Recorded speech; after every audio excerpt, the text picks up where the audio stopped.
Hey, how's it going, man? Tomorrow here. Thank you for like, share, comment, and subscribing to my channel. We're gonna wait for our panelists to get on, so that way we can be able to discuss this topic. So, give us a couple seconds while we get the people in here.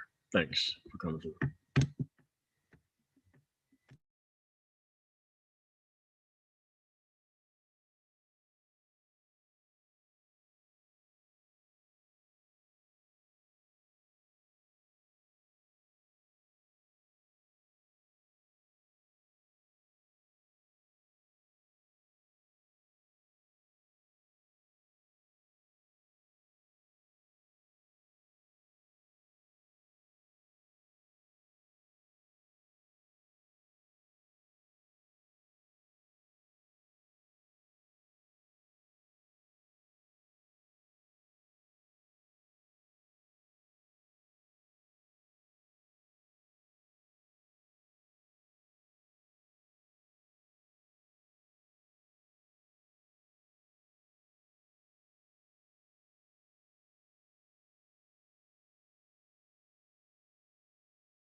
Hey, how's it going, to go? What's up, man? Oh, nothing much. We're just gonna start off, and then we're gonna go into the actual links here. But it's vitally important for people to understand that this is the main reason why you pick a side. So that way you don't have to understand what's going on. You could just see the rhetoric, where the rhetoric is going, what the history of the rhetoric has actually been. And when actions like this happen, there's no clear indication of where it's coming from.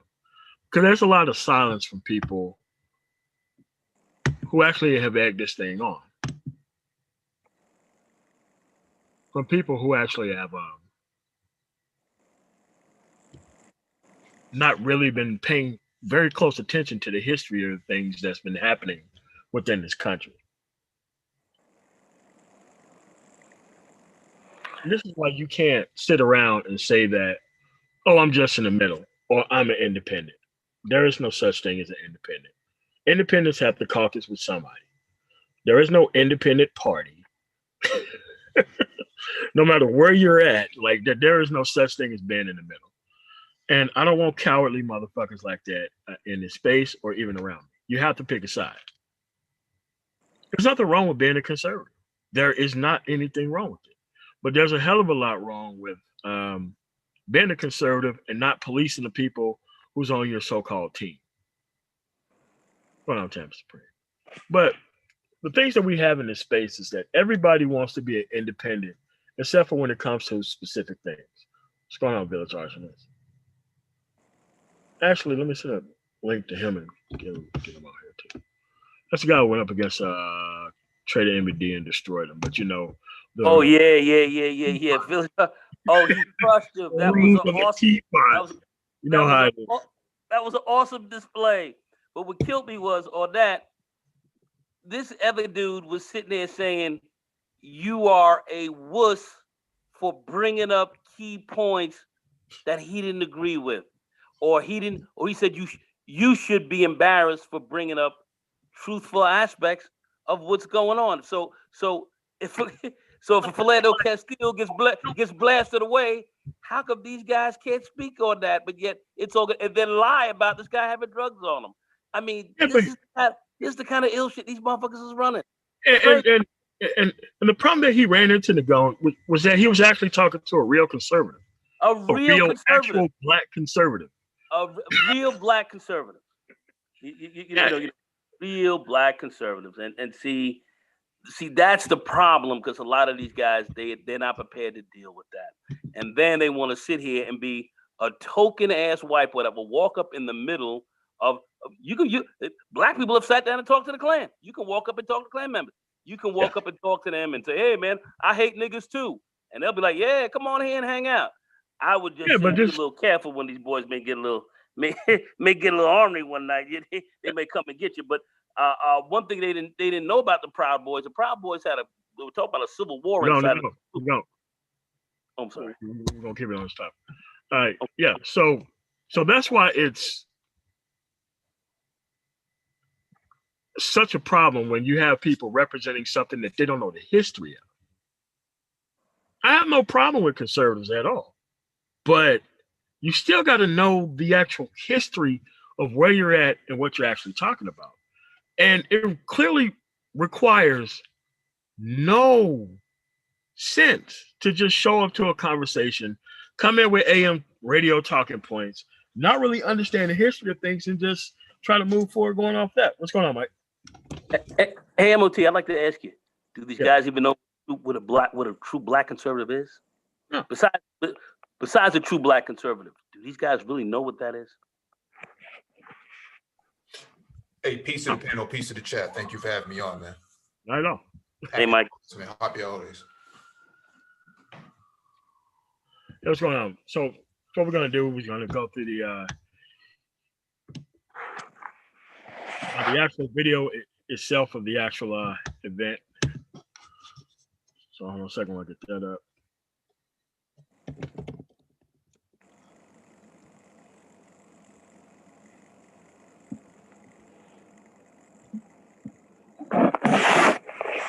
Is that on your end, Mike? Oh, sponsor. Let me get the here. The short one. They had the video playing in the background, or the voice in the background, and the explosion. Yeah, that's from DW. They're not going to let us play it. They're going to flag it real quick. Oh, okay. All right. Yeah, well, that was a video that showed the actual explosion. You can see it online. I mean, if you could post it in the chat. I don't think they flag comments in the chat, do they? Can they? I don't think they do. I think maybe we can try to play the audio and not the video. Okay. All right, that'll work. Do you have that link or no? Well, no, I mean, not on this laptop. That's why I got Okay, yeah, let me grab the link for you then. Give me 1 second. Just put in the back chat.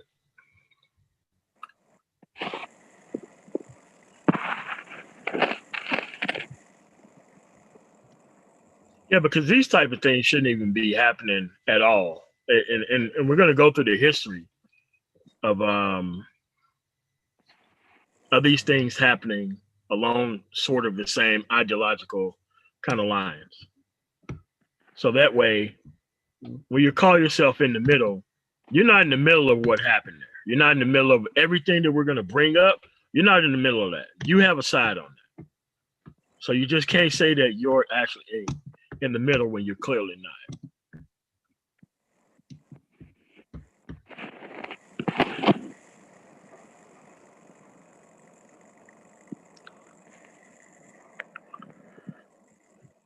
Hold on a second.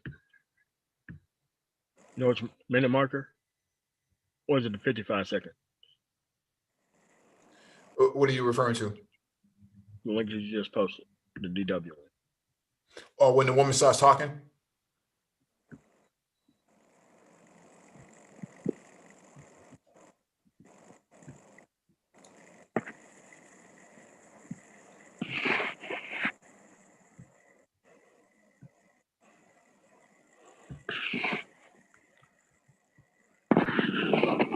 Okay, here we go. Oh, you got to mute up. You got some background. It's 35-second mark, MOT.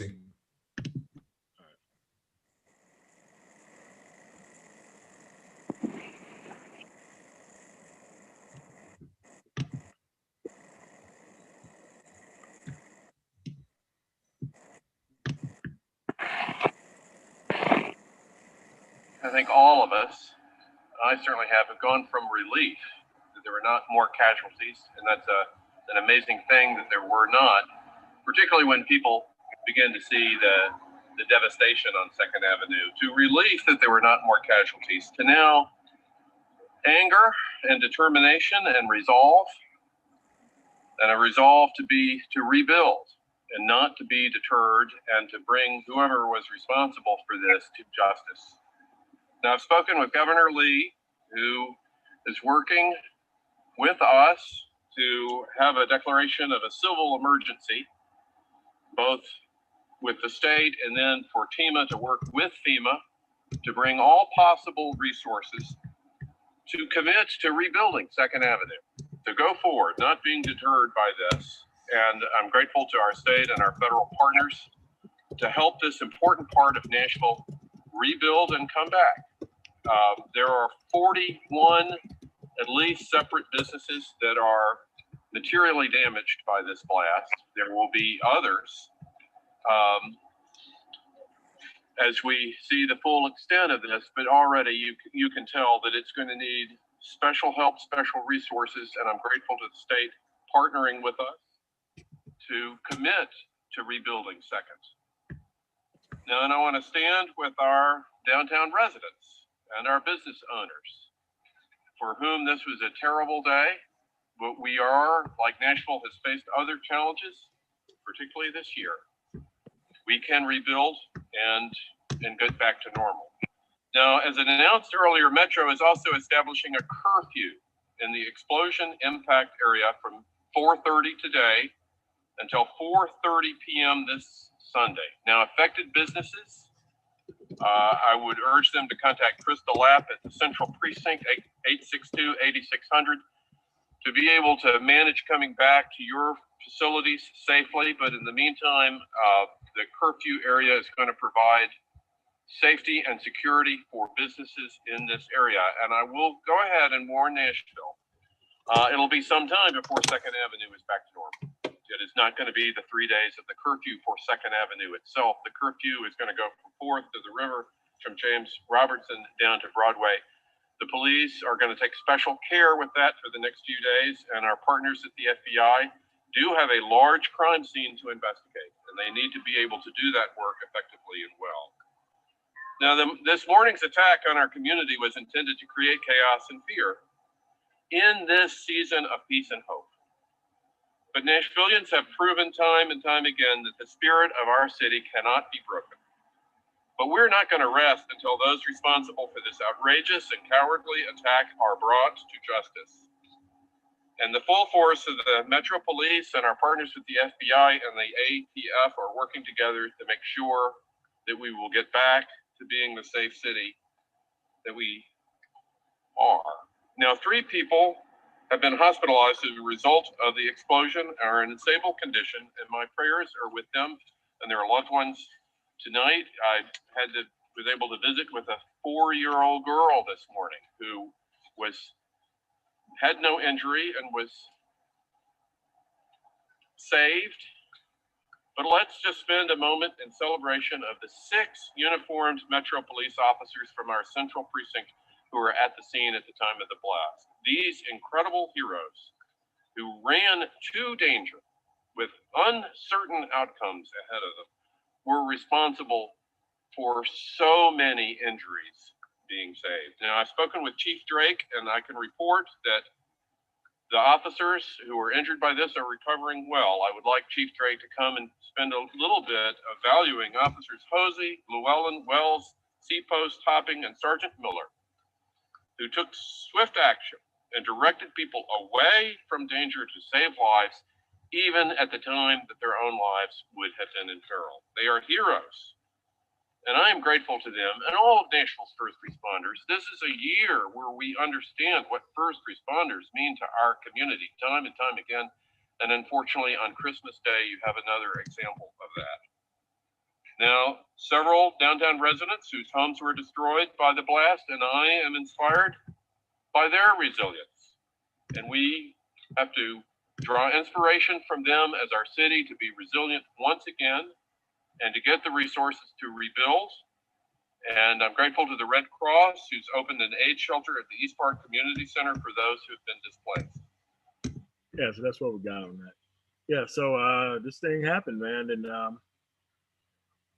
a lot of people just don't understand like where this kind of stuff comes from. I mean, there's a history of these type of things happening. You know, you have this rhetoric going on around about how people think their country is going away and all this kind of stuff that's going on. And this is what this stuff culminates into if you don't keep the rhetoric down to a natural minimum.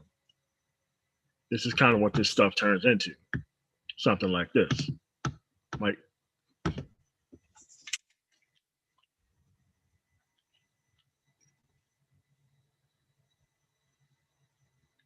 Not gonna go on any comments? Yo, man, listen, the bottom line here very simply is you see what's going on here. My comments are you're starting to see some of this unraveling going on right now. I think when we're going to start to look at this, we're going to start to see what side this is coming from. Now, I see a lot of people talking about Antifa, and then we see people coming from the side of, let's say, the Proud Boys and these other situations. But what I see, where I see most of the violence and the destruction, the bloodshed, the killing that tends to go on, I think we see what side it comes from most. So, before we say exactly where this is coming from, we might postulate or conjecture upon where this might be coming from. And given the history, I think when they're in Nashville, I saw the police captain and them come out and all of them come in, the mayor and all of them come out and make statements, and they weren't willing to say, but I think they're feeling some of the angst that I think a lot of us are feeling and what's been being pushed here in this country and some of the people who we've seen a lot of violence coming from. We've seen a lot of violence coming from certain sector. I mean, a lot of violence where driving cars into people and shooting people and coming into towns, stabbing folks and defacing churches and so forth. And I don't see anybody calling that out. Now we got towns, getting blown up and buildings getting knocked down. And now this guy the person who may have done this may have been a suicide bomber. Who knows? There have been some remains or some tissues that were found. And if the tissues found, somebody got blown up. Now, could that have been a homeless guy there? Or could have been somebody in there? That's fine. I'm not gonna say exactly what happened, but I feel that we got a fairly decent sense of where some of this may be coming from. And I'm just going to leave it at that. We'll get more into this conversation a bit more, but you have those who are pushing some of this, and I think we're starting to see. So that's all I'm going to say for right now. I think you guys understand where I'm coming from on this. All right. So what we're going to do, viewer discretion is advised. I found like a good audio clip of it. We will edit it out, but let's see what happened. It was 48 seconds, and it shows kind of what happened before and the actual thing. So hold on a second while I share this.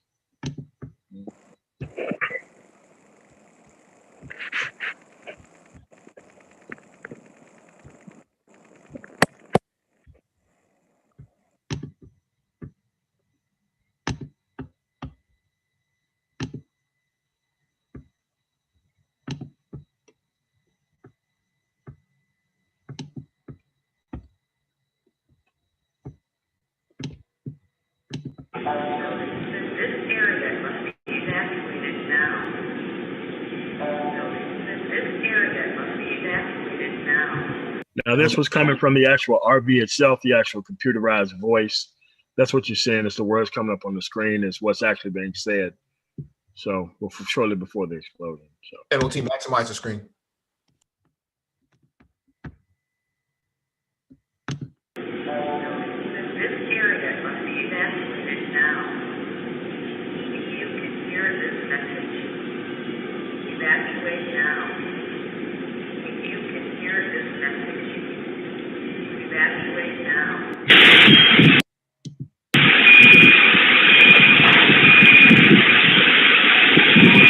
So that's pretty much what happened there.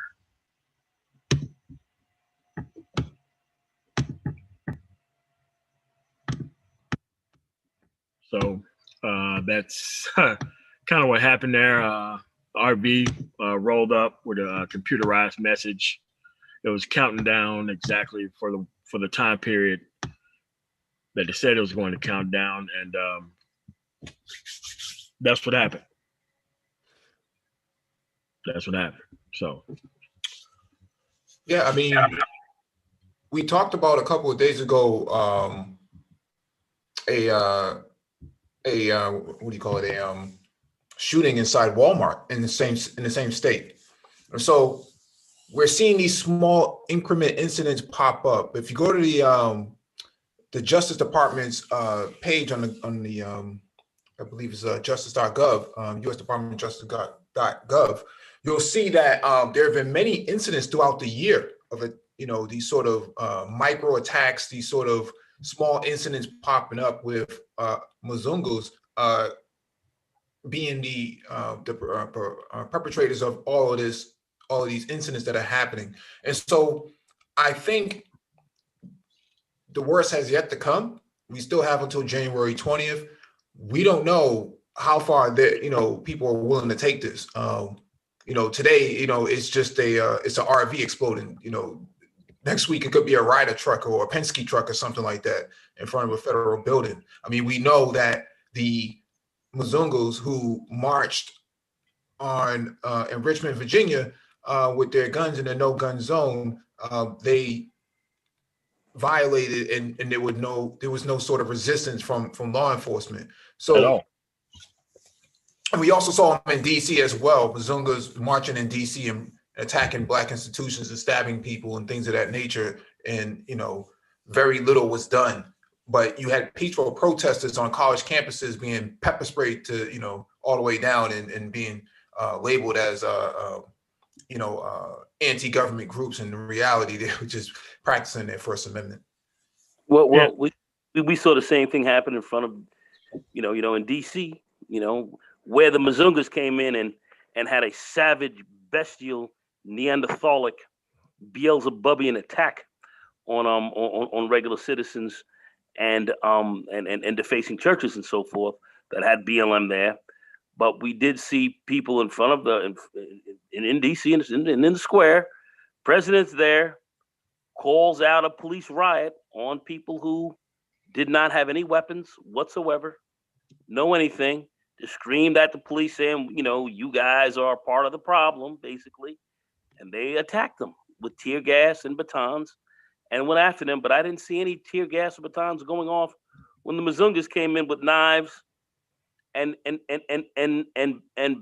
bestial Anglo-Saxon savagery. I haven't seen that. I didn't see anything against that. But yet these others who claim to say, well, Proud Boys or whatever, they're not speaking out about that, but it's okay for them to do this. But yet when you have one Black person at another rally saying he raised up his gun and he's supposed to get arrested, they're not saying anything about that. But yet we see pure savagery going on the other side, and nothing is said. It's okay. And these other people who call themselves Black folks supporting these savages and feel that they're part of them because they were welcomed in by them or as their little Negro favorites. Very frightening. But yet here these guys are perpetrating extraordinary violence for what they want to have to say or what they say they believe in. They have a right to do this all day long. How does that work? I would like somebody to please explain that one to me. I've yet to figure this one out as of yet. Yeah. It's just that, like right now, it's too early to tell. But we know what the rhetoric has been all over the place, and we know that it's quite the likelihood that nobody's Black going out here doing this type of stuff, especially of that sophistication, warning people and a countdown system. Come on, man. That doesn't have Black guy written all over it. But, could be. But you have to look at it as, first you have the rhetoric of saying he's not going to lead a White House. Then you have the rhetoric of people deliberately lying about voting machines, to which all those media companies and personnel had to retract their messages because now the actual machine company is coming after those people and suing them for ruining their reputation, so that way they can have an actual show, because they wanted to gin up some type of stuff. And this is just where we're at, man. And right now, this election thing is over. You have to go and marshal your side for the next time when something is happening. 2022, you got 2024. The same type of election happened when other people lost and nobody took it to this type of level. They're using the same machines in Georgia right now, that they're sitting here saying, well, these things were bad, but now let's get our senators elected. And they're using the exact same machines. Make some sense out of that, people. But yet there's supposed to be some kind of steal going on. See, they're talking out of both sides of their ass, and you can't do that. And you're lying, and these guys are sitting here pushing lies and saying that this is the truth. Doesn't work this way, man. Doesn't work this way. Anyway, Mike, you were gonna say something? Go ahead. Yeah. What I find interesting is that you've had several incidents since 45 has come into office that have gone, unabated by the administration itself. Let me pull up one of them. I sent this sample to you earlier, but let me pull it up anyways, because everybody else should see it as well.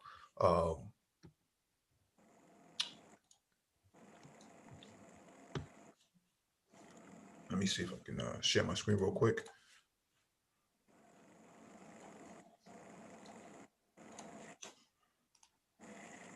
Yeah, so this happened. I don't know if anybody can see my screen. Yeah, I can see it all the way. Yeah, let me zoom in a little bit. So this happened January 30th, 2017, okay? Police seek motive after Quebec mosque attack kills 6. A visuals plan, okay?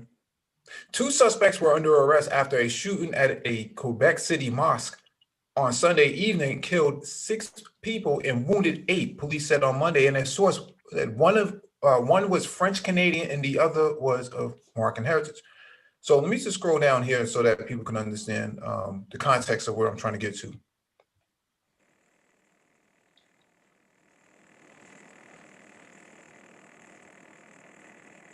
There's some feedback coming from somebody on the panel.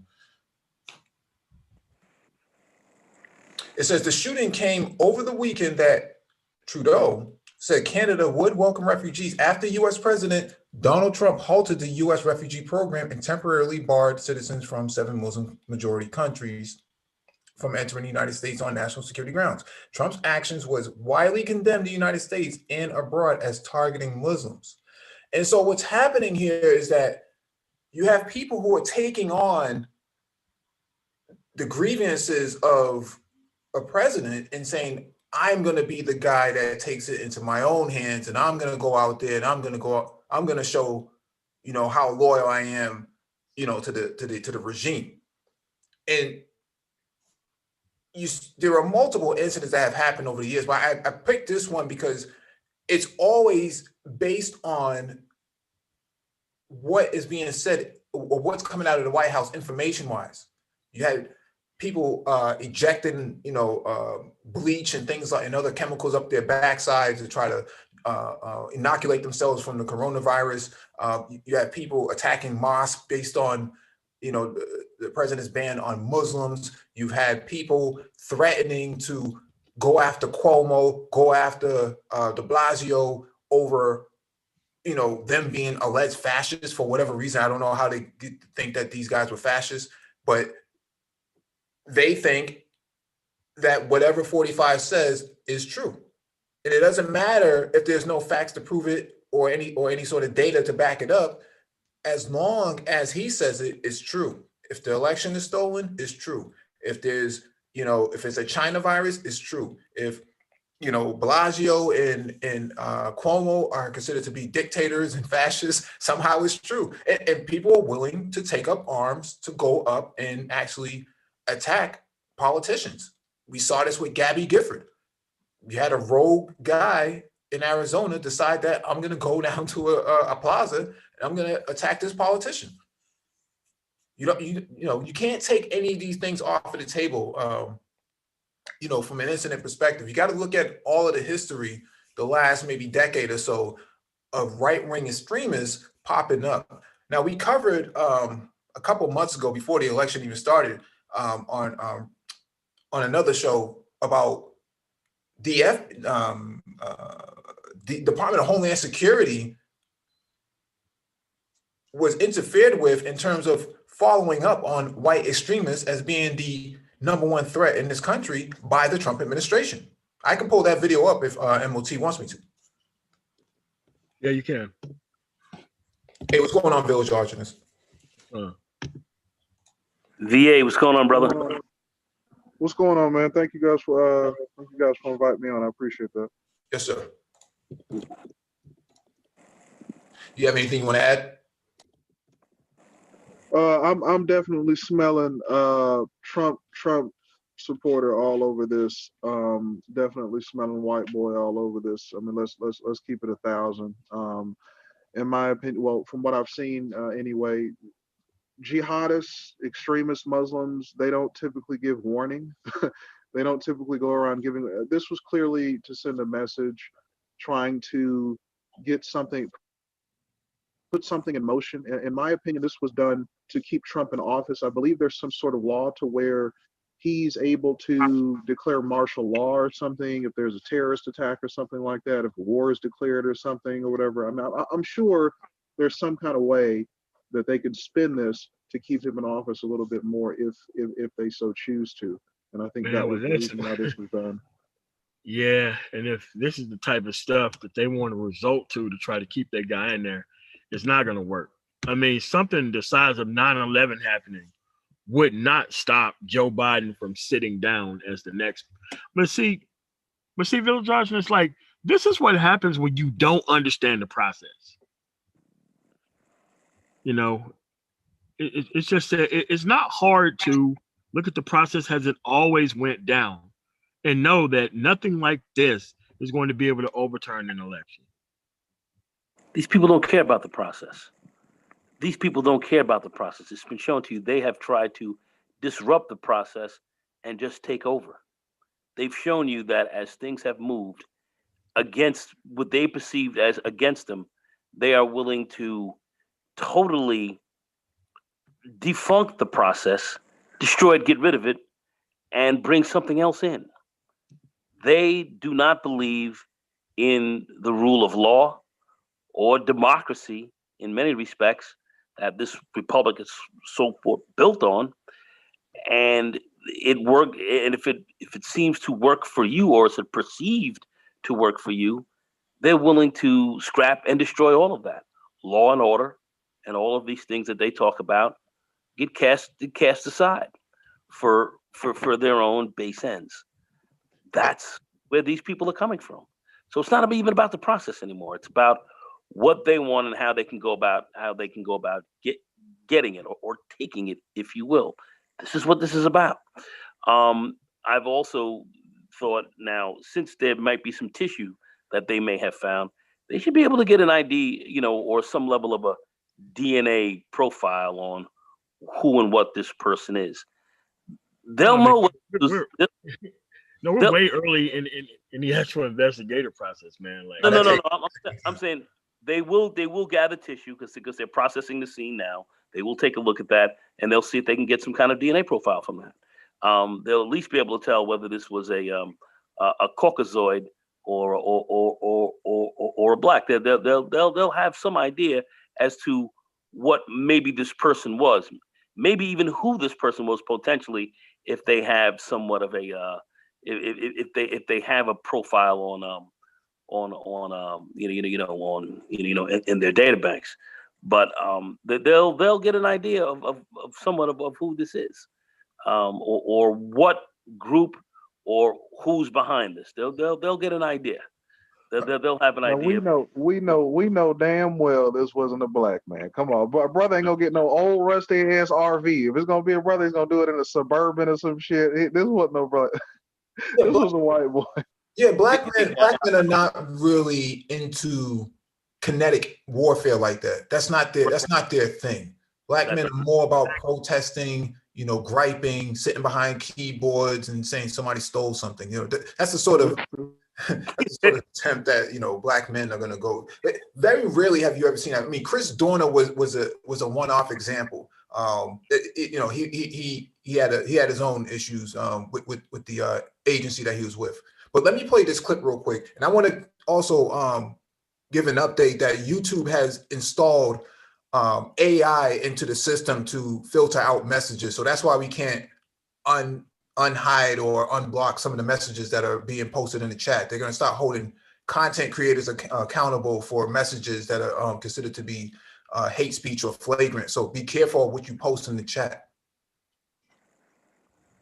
But let me play this clip real quick. Fair use. This was posted a couple months ago. We did this video, I think on MOT's channel, maybe back in October.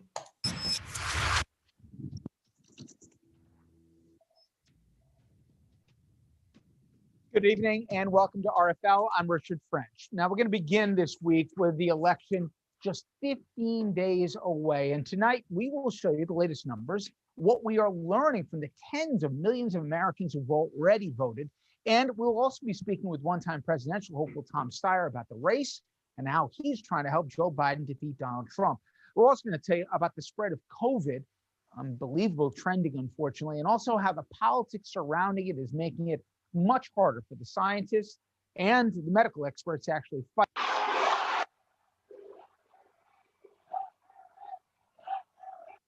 And perhaps start even a civil war. The president, he's still refusing to back off from the inflammatory rhetoric. You got to get your governor to open up your state, okay? Lock them all up.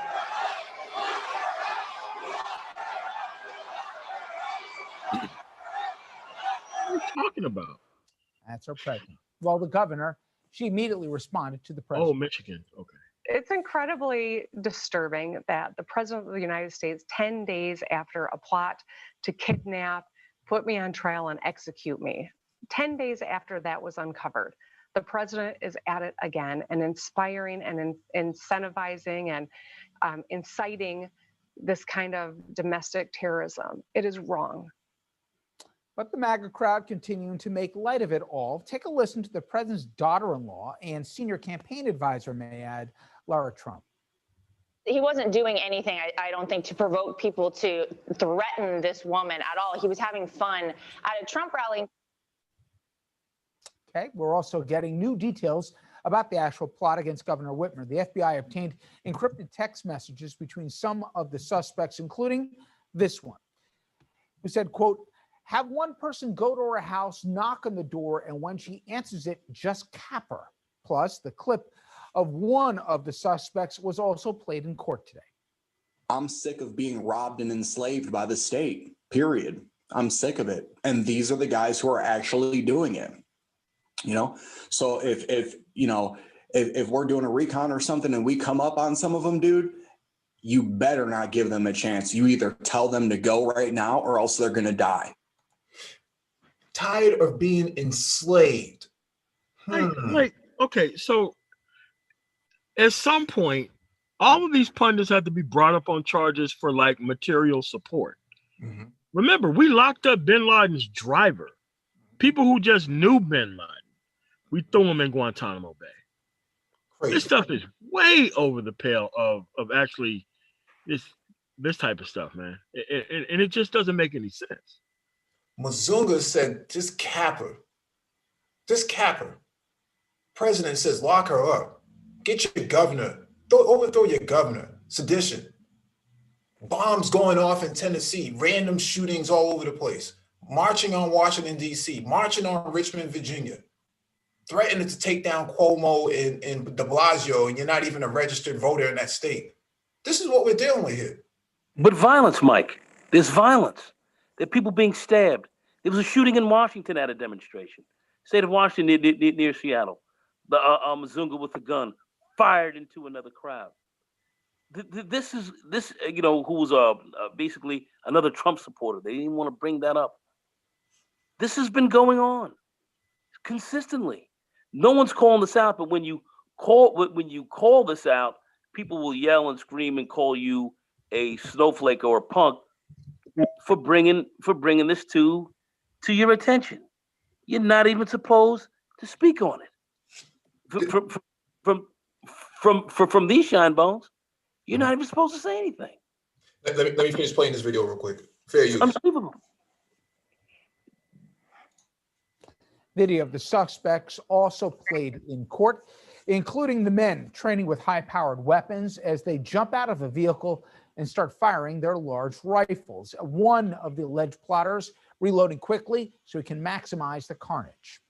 Now, before I bring in my first guest, take a listen to a former top Homeland Security official in the Trump administration who's been very outspoken since he recently left. This was not a lone wolf operation. This was a terrorist cell in our own country with our own citizens targeting our own elected official. This is a serious threat and one that we need to take seriously. The light is blinking red when it comes to domestic terrorism in the United States, and the expectation should be that the administration will take concrete steps to address it. But unfortunately, this has been something I've been warning the White House to do for 2 years, and they still haven't done it. In fact, you can argue they've been egging it on. Joining us now, Jason Blazakis. He had Tara Esper. He'd been warning the Trump administration for 2 years to do something about this, and they did nothing. Well, these are the Trump supporters. These are the people that support Trump. Yeah. What I'm saying is they have been given warnings. It's not like, oh, well, Trump, he was in Vienna and or in Brussels somewhere, and he didn't get the message. He didn't get the memo. He didn't get the voice note. I heard Trump say, stand back, stand by. The same type of people who were doing these types of attacks, he told them to stand back and stand by. I don't know what more we can say about that. Let me finish playing the clip. We'll see what they say. Expert, and a senior research fellow at the Sufan Center. Obviously, Jason, part of what you did and what you do is you assess terror threats. I've heard from a lot of folks in your world that where obviously we put Al-Qaeda and the Taliban at the top of the list not long ago, they're now putting domestic terror threats and all the challenges that they entail here at the top of our national security concerns. Are they right? Hi, Richard. It's great to be on the program. They are, unfortunately, I think, correct. The number one threat posed to the United States national security today comes from within. The Department of Homeland Security just published a new study, a Homeland Threat Assessment. And in that assessment, they labeled domestic extremists at least on par with the threat posed by ISIS and Al-Qaeda, if not being stronger than those organizations in the context of projecting a domestic threat. And if you look at the data, produced by universities like the University of Maryland, there is a significant rise in domestic extremism in the United States. 2019 was the deadliest year yet posed by domestic extremists. And we haven't seen the 2020 numbers yet, but I imagine they're going to be aligned with 2019. And it's a significant concern. In terms of who they are, and there's not a one monolith answer. You've got, as we saw in Charlottesville, you have neo-Nazis or white nationalists. Then you have other groups that are just anti-government, others that are anti-vaxxers. It seems that between COVID and between maybe being accelerants with the White House among the reasons, you have this weird amalgam of things put together. How do you identify who these national security threats are? Do they share something in common? Well, the one common aspect to the groups, especially within the anti-government movement, which I would label the Michigan militia individuals. I don't see any brothers up on here, man. 1, 2, 3. No, I don't see any brothers up on here. Nope. Not seeing any. We don't do shit like that, man. Definitely, man. Definitely. Let me play this clip. Who were involved in the plot to kidnap and potentially kill Governor Whitmer. They were individuals who are motivated by this perception that the government somehow is encroaching upon their lives, that the government has it out for them, that the government's going to take away their arms. So within the anti-government milieu, you have these militia groups that are adherents to the Second Amendment that believe that they should coalesce and form an organization to fight off the tyranny of the government. Now, over time, in the last few years, since the election of President Trump, the animus of these organizations have really shifted from, say, federal targets to state targets. And I think we saw that manifested with the plots to kidnap Governor Whitmer. And then, of course, you have your white supremacy extremists who are certainly a separate milieu from anti-government.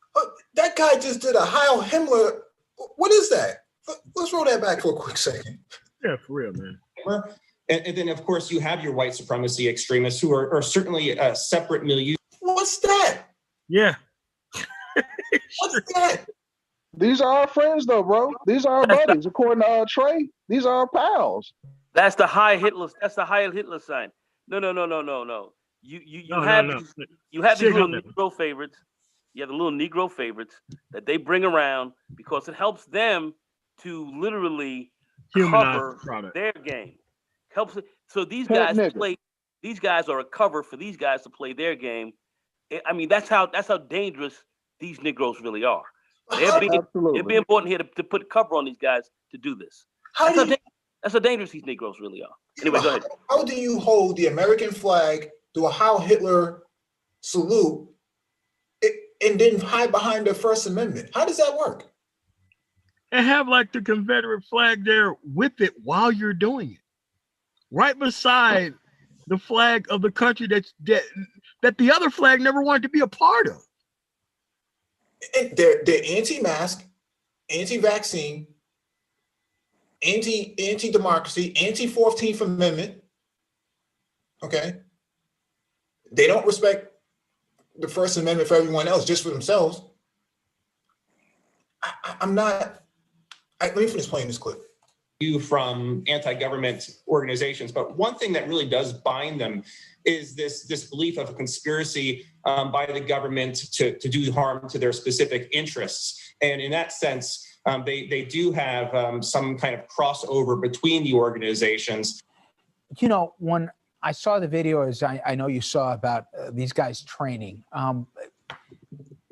a sane person can look at these folks and put them into two categories. I'm curious which one you think is more on. When you say, these guys are living in basements, these are lonely guys who like to put camo on and play soldiers, and they may talk a good game, but at the end of the day, this is no real national security threat.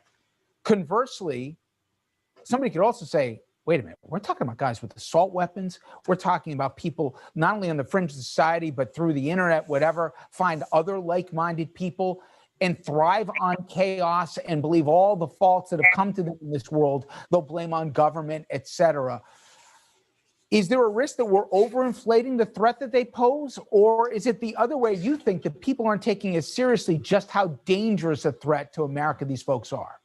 Well, you certainly have your militias that I would call talking militias, and those who are online, organized primarily online, and communicate with one another about the need to preserve the Second Amendment. And sometimes they'll go out, shoot some guns, drink some beer, and that'll be the day, right? And they'll do their training on weekends. But then you have your more upfront militias who may be planning violent, seditious activities. And those are the militia units like the so-called Wolverine Watchmen, who actually are planning what appear to be a very credible attack against the governor. And then, of course, you have your anti-government Boogaloo movement adherents. And those individuals have actually carried out direct actions against targets. So while I definitely believe there are sort of groups like the Oath Keepers, perhaps, and the Three Percenters who may be more reactionary and feel that they have to react to government tyranny, there are those also that exist within these militia movements who are more proactive in formulating plans. What I found so disturbing in the last presidential debate, when that question, the repeated questions about disavowing white nationalism and the president, when specifically posed about the Proud Boys, he didn't disavow them. In fact, they made his comment, they emblazoned it on their T-shirts. Do you believe these groups feel that they have a tacit blessing from the president here, that at the end, they believe that he relates to their anger, and maybe he won't go as far as they are because he's constrained by the office, But when the president says, I want you guys to, show up at polling centers to make sure the elections are fair, they'll self-deputize themselves thinking that they're acting on behalf of the president? Absolutely, Richard. I say that groups like the Proud Boys have essentially adopted the president's words as their unofficial motto: stand back and stand by. Stand by implies that there could be a time that they may be called upon to be of service to the government. And in that sense, whether it's from the Proud Boys' perspective, tackling communism and Antifa, it's a real world concern. It's gone beyond the issue of dog whistles, that silent sound that beckons individuals to come to the call. It's an open call, and presidential communications are so vitally important. That rhetoric, in many ways, motivates individuals to carry out acts of violence or to plan acts of violence.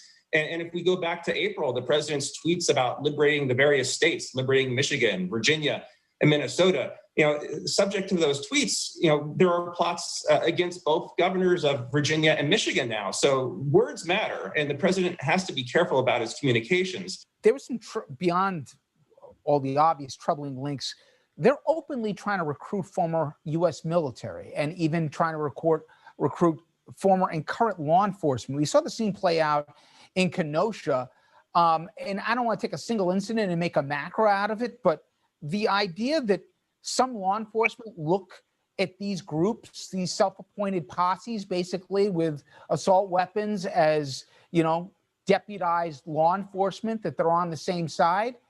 How concerned are you? Because I can make a legal argument, the Supreme Court, you have to be a well-regulated militia. By definition, these groups, you can make an argument, aren't even legal for assembly with what they're doing right now. In terms of law enforcement and in terms of reining them in, I know the FBI and our intelligence agencies are at it, but is everybody on the same page as to how seriously to treat these folks?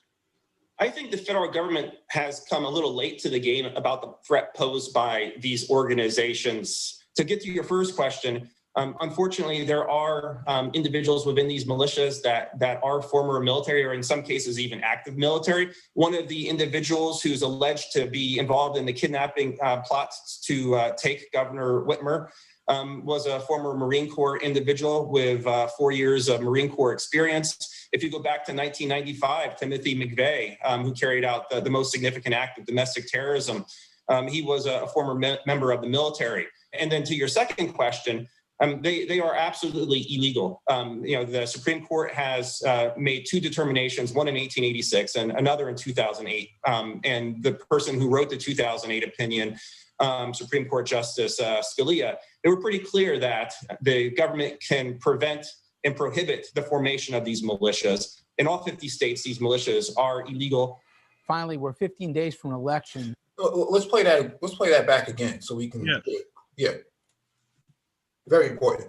And the person who wrote the 2008 opinion, Supreme Court Justice Scalia, they were pretty clear that the government can prevent and prohibit the formation of these militias. In all 50 states, these militias are illegal. Finally, Justice Scalia. Definitely on the right. Wow. Very conservative. I didn't even know that. I had no idea. I didn't even know that. Very conservative, Justice Scalia. Very conservative. Let me finish playing this real quick. we're 15 days from an election. I'm curious, with everything going on in 2020, which is a year that never seems to end, how worried are you that we're going to have a real problem on our hands on election day, not only with the ramped up rhetoric from the president egging some of these folks on here, but we're hearing already that people are preparing for civil unrest, regardless of how the election ends. How concerned are you? I don't think we can overstate the threat. It's a serious threat. But to me, this post-election period between November 3rd and late January, when the president is sworn in, whether it's President Trump and Biden, is going to be a particularly delicate time in American history. The one solace I have is based on my contacts in government. The Federal Bureau of Investigation has been planning for election security and perhaps upheaval surrounding it since over a year. And in that sense, I think law enforcement is taking the threat of potential election security violence or post-election security violence very seriously.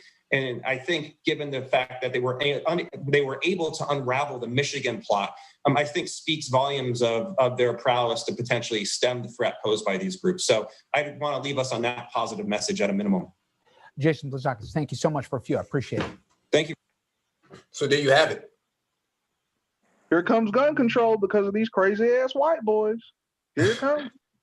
What's your take on this, Village Arsonist? What's your take? Say what now? What's your take, brother? Definitely one of these militias, man. Definitely one of these crazy ass militias. This was to send a message. They already know. Like, they're telling you, like, the media already know. They know that if this were a jihadist, they would be saying that. They know what this was. They know exactly who the fuck did this. Let's keep it real. And this is another way that they put our rights in jeopardy. These crazy ass right-wing white boys actually jeopardize the freedoms that they claim to fight for, like the Second Amendment. These liberals are going to use this as justification to monitor militia activities, to monitor to put more gun controls in place. All right. Well, here's what I got on this.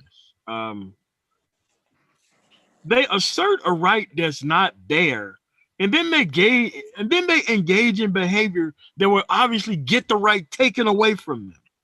Exactly. It's not even a smart strategy. Well, then they can just blame it on the left. Well, that's their whole game. Their whole game is to scapegoat the left for their activities. All of the stuff that's going on, I saw where some crazy white man drove into a crowd of people over there in Charlottesville, tore people out the frame, looking ill. You had other people who demonstrated, but I didn't see anybody on the left driving cars into people. But then they want to say Antifa is the problem. That came from your president itself. Antifa, they talk about this, Antifa and all of this. The left is the problem. But yet here, these are the people perpetrating the violence, the worst of it. The worst of it. But yet they're trying, then they use the left as the scapegoat for what they're doing. That's what these guys are about. And they try to shape you and paint you as the problem. Black man, you're the problem. That's why we're attacking you. Okay, we haven't attacked anyone, but here they are attacking you, saying you're the problem. You know, here they call Antifa and BLM the problem, but yet they're in DC stabbing people with knives and defacing churches, black churches with supposedly BLM on it. But they're saying that you're the problem. That's the game they play, and then they grab a couple of frontispiece shines to put out front to justify their behavior. You had Renaissance man who's a contributing member here barricaded in his house with his IKEA furniture against the door. This is what's going on, man. Let me play this clip real quick because this is also coincides with this information that we're discovering now. Good evening and welcome to RFL. I am Richard French. We are now just 49 days from Election Day, believe it or not. And tonight, we're going to be taking a look at all the different scenarios for November 3rd. Not just Caputo predicts that Trump will win, but he's claiming Biden will refuse to concede. So Caputo told a Facebook audience, and I'm quoting here directly, when Donald Trump refuses to stand down at the inauguration, the shooting will begin. Sound familiar? Yeah. 49 days ago. Yeah. Yeah. You carry guns by ammunition. Days before the actual election. So I believe black conservatives have to separate ourselves from these crazies. We have our own interests. Mm-hmm. We can meet in the middle on certain issues like family values or whatever if they're serious, but we have our own interests as black conservatives. Mm-hmm. Mm-hmm. Well, black conservatives. Let me finish playing this clip because we have. Okay. It's going to be hard to get. Caputo also accused scientists at the CDC of sedition because they are not supporting the president and they want Joe Biden to win. Late today, he apologized to his boss, HHS Secretary Alex Azar. He also said he's considering a leave of absence to deal with some health problems. But very telling that despite all that, the guy still has a job, and the administration isn't even denouncing him. Take a listen to Jared Kushner, Trump's son-in-law and senior advisor, this morning. Why does someone who had those views have a job of responsibility like that at HHS? So obviously he works for the secretary there, Secretary Azar, who's done a very good job throughout this crisis. We have a lot of people who have different opinions on different things, but that's part of what makes this, I think, a successful administration. Successful to have guys with opinions like this at our health department in the middle of a pandemic. Now, Caputo's call to arms is particularly worrisome because armed militia members have shown up at hundreds of Black Lives Matter demonstrations, including in Kenosha, after police shot Jacob. Now, I want y'all to look at this image, man. This black woman is not armed. Why is this guy armed in her face? Like, what's going on here? I mean, you know, if you're going to show up to a place to peacefully, yeah, and he got the camera. So why do you need the camera and you're armed? What's going on here? The examples, Legion. I mean, the hypocrisy and so forth. I don't even see why we even have these discussions hardly anymore. The evidence is just here. It's just here. We've been going over this for months, and here it is playing out as it is. What I suggest that we sit back and wait for is some more rather serious violence happening before the 20th of January, of which, unfortunately, I fear we will see. Let me finish playing this real quick. Blake in the back, leaving him paralyzed. Things there, they turned deadly after a 17-year-old, who is a Trump supporter and a militia wannabe, allegedly killed two people with an assault weapon that he brought. The teenager, who's now facing murder charges, spoke with right-wing website The Daily Caller before shots were fired. He spoke with a right-wing website. That's owned by Tucker Carlson. No. Like, look, it's like this. These people have to be locked up for giving material support and encouragement to these people. Like, listen, if I were to go off and do something like that, they would try to lock up every single person who had an email, who had any type of correspondence that came anywhere near close to be material support, and they would lock their ass up. But here's the other thing. This thing is allowed to go on as actual political speech in this country, and it's crazy. Yeah. But look at what's happening. Look at the results of what these guys are doing. Look at the results. And that's what people don't want to look at and talk about. And that's when you talk to these other people, when you bring this up, this is why they want to then bring ad hominem attacks and then, you know, try to shame you for bringing this up, because this is exactly the kind of thing that that these people really want to avoid, because what these guys are doing is actually very dangerous, very dangerous. So that's why they want to hide this and obfuscate the truth. This is not a game that's being played out here right now, and people need to really thoroughly understand that. Let me finish. If MOT did some shit like that, it's SYSBN would be on the terrorist list tomorrow.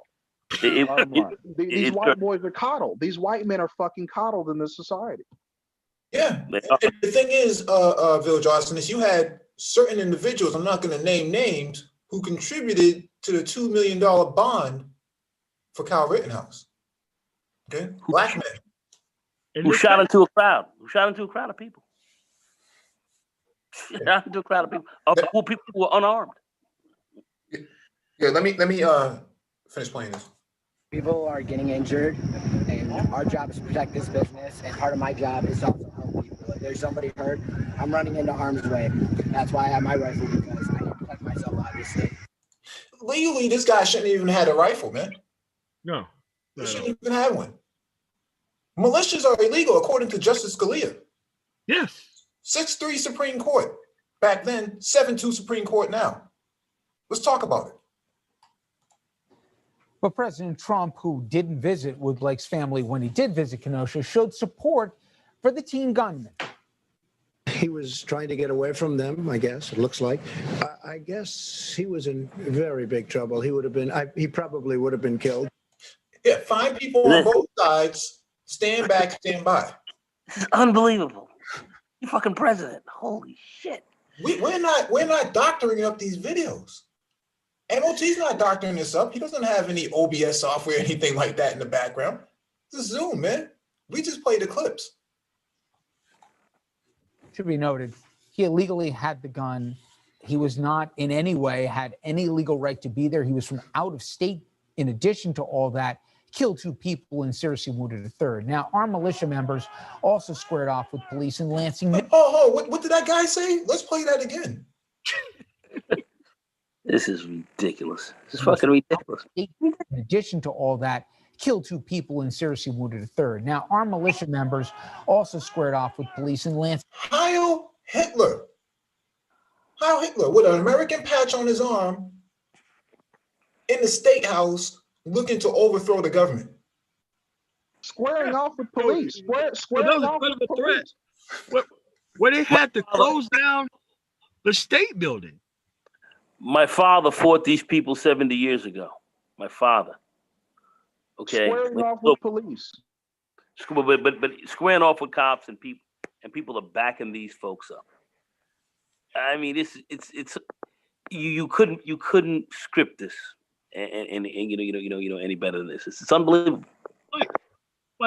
Okay, so this is what I have a problem. Mm-hmm. If you cared about the responsible use of a firearm, why on earth is not the NRA saying, "Hey man, y'all need to go home before you get our rights taken"? Where was NRA in this whole thing? Where were they? NRA was silent. They don't give a fuck about guns. They don't care about guns, man. They don't give a damn. But they're all about money. They're all about money. They care about selling guns. Yeah, but yeah. So it's just that. How do you end up engaging in the exact behavior that's going to get your so-called rights taken away as a result of that said behavior? All you got to do is just not show up with guns to a peaceful protest where there's other people without guns. Like I don't. They're not coming to be peaceful. They're not coming to be peaceful. That's the point.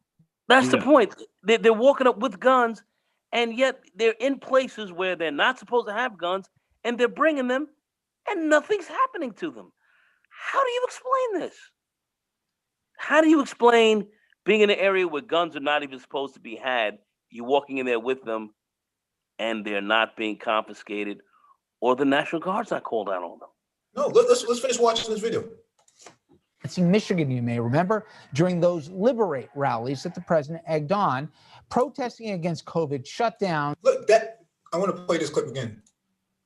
President egged on, protesting against COVID. This guy right here was in the lineup, okay, for the Michigan Wolverine Watchmen. Okay, that's why I paused it, because I want people to understand they were there. This isn't us making this up. They were there. That photo lineup that the police had of them, this is one of them. He was in the lower hand corner. COVID shutdowns, and as I said, movements getting the vocal support of the president against sitting governors. And look at this coon right here. Yeah. This Shine. Sheriff Clark. The chief Shine, the super Shine. But he's a black conservative, though. That's the representative, right? And that's what I'm sick of. I'm sick of niggas like that representing us. That he's not a black conservative. He's a white ass kissing motherfucker. Period. Well, he subscribed it's not about policy with him. Yeah, he subscribed to Trader MBD too. And he gives them cover. He gives these guys cover for what they do. Mm-hmm. That's what's dangerous about these people. It's just the cover that they give. Exactly. And you have to watch that very carefully, because they actually play a very dangerous role. Mm-hmm. I just want to say this without even mincing my words. They're dangerous. They're playing a very dangerous role. Very dangerous. They're dangerous to you and I. Why does this guy have 100-round drum mag at a state house rally, man? He's planning to go to war. A drum. He's got a drum. Careful. Unbelievable, man. And they were in the face of a black woman who was peacefully demonstrating with no weapons on her. And these guys in this space are siding with these people, saying that we like their masculinity. What? Yeah, he did a whole stream about Proud Boy and Proud Boy masculinity. Not lying. And they're calling you a black racist. Think about that. Let me play this clip. Commands. Now, amazingly and fortunately, nobody was killed at any of those demonstrations. Plus, Times also reporting that more and more military veterans are now joining militias, saying thousands of them are now taking up arms here at home after serving abroad. I want to bring in our... Mike, stop right there. Yep. Right there. Hey, man. Hey, man, they kicked these motherfuckers out the VA, man, like... in like April, all these red hats, dude, like there was not a single red hat around the VA since April, and they are not welcome there now. We're talking about Aurora, Colorado VA, probably one of the biggest ones in the country. None of those dudes was allowed to be around it, man. None of them. Because, you know, all they did was start stuff with people. It just doesn't make any sense, man. It's just that your VA benefits should be stripped from you if you join a militia. Okay, if I were to go join Al-Qaeda, I would lose my VA benefits if I took my ass to jail. Yep. It should be the same thing. Like, why are you joining something that has nothing to do with this country? A militia is pretty much a band of dudes who don't want to protect equal protection under the law for everybody. They want to protect certain things for, I mean, they pretty much want to be USA Blackwater. And they could be an armed terrorist group, just literally supposed to be operating inside of your own state. In plain sight, you're armed militia, but you could be a terrorist group. This militia tried to grab the governor and take her out. MOT, you're against militias, period? You're against militias flat out? No. I mean, we already have a militia. It's called the National Guard. The root word of military is militia. So for me, I want people to come together. I'm not against militias. I'm against militias showing up where people are peacefully protesting. I'm not against the idea of a militia. I mean, a community watch is a militia, pretty much. But the community is not trying to expand their power beyond where they're actually at. These people are trying to expand their power beyond where they're normally at. Yeah, let me finish playing this clip real quick.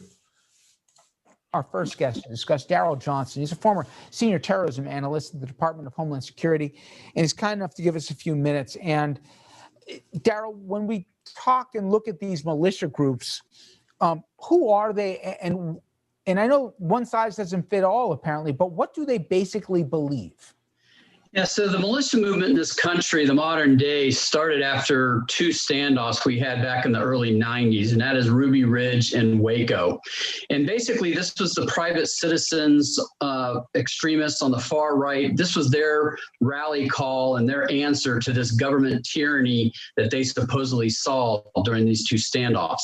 Well, during the early 2000s, the militia movement has subsided considerably, and we've only seen a resurgence since the previous administration. When Barack Obama was elected, we started seeing this second wave of militias. And what they are is basically anti-government. Oh, hey, Mike, you need to run that back. You need to run that back. The militia movement has subsided considerably, and we've only seen a resurgence since the previous administration. When Barack Obama was elected, we started seeing this second wave of militias. And what they are is basically anti-government groups. For the most part, they are defensive in nature, but as we are starting to see, they're becoming more aggressive. They're starting to bring arms to protests and rallies, and they're starting to prepare and anticipate a civil war. This is the part I'm confused about. There's a lot of it I'm confused about, but if they're anti-government, and as you said, they really hated Obama for whatever reason, what do they find in connection with Trump, particularly all the recent comments that he said smearing veterans, even veterans who gave the ultimate sacrifice? Where's the connectivity to this president?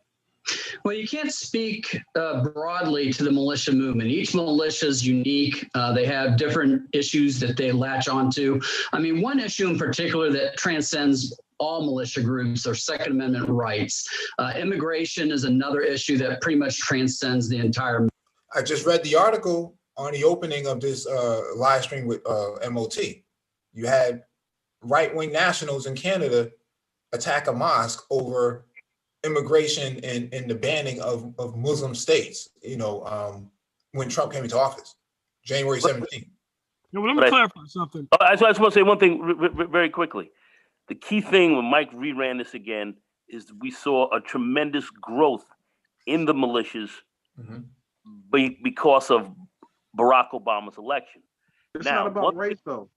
But one thing that we do see, we've seen a lot of the militia growth based on, once again, Barack Obama's election. Now, one of the things that we do see that the militias, some of these militias, and these militias that are growing up, I'm not talking about just regular militias, but these militias that are growing up, and Trump is a hatred for Obama. So so really what you're looking at is, once again, a euphemistic term for nigga. That's what you're essentially saying that these people are responding to. Get these niggas. That's what's going on. And I know people don't want to talk about that or put that squarely where it is, but clearly that's what we're dealing with.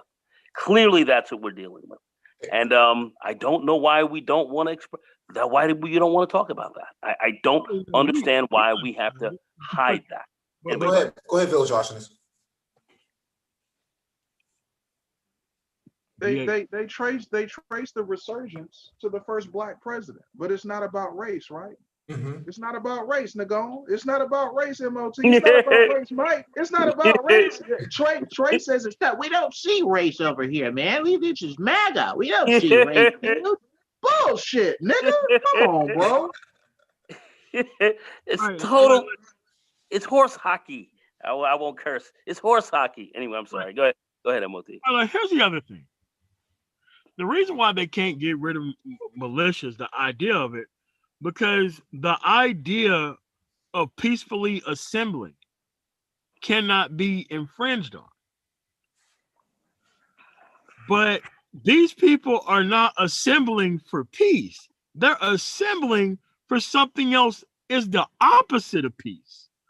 So if you're joining together to protect the interests of your community, that's fine. These people have left their communities, crossed state lines, done all kind of stuff. Militias ain't supposed to be doing all that.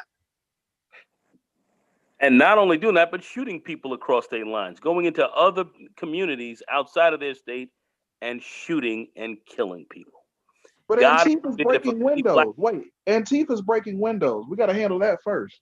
We got to take care of that. Yeah. And they're out there screaming at. We got to put up, predator drones and like 18 strikes on Antifa, but just let these guys just roam the streets like it ain't nothing. Come on, man. Shooting and killing people, stabbing people. It's okay. Yeah, let me play this clip.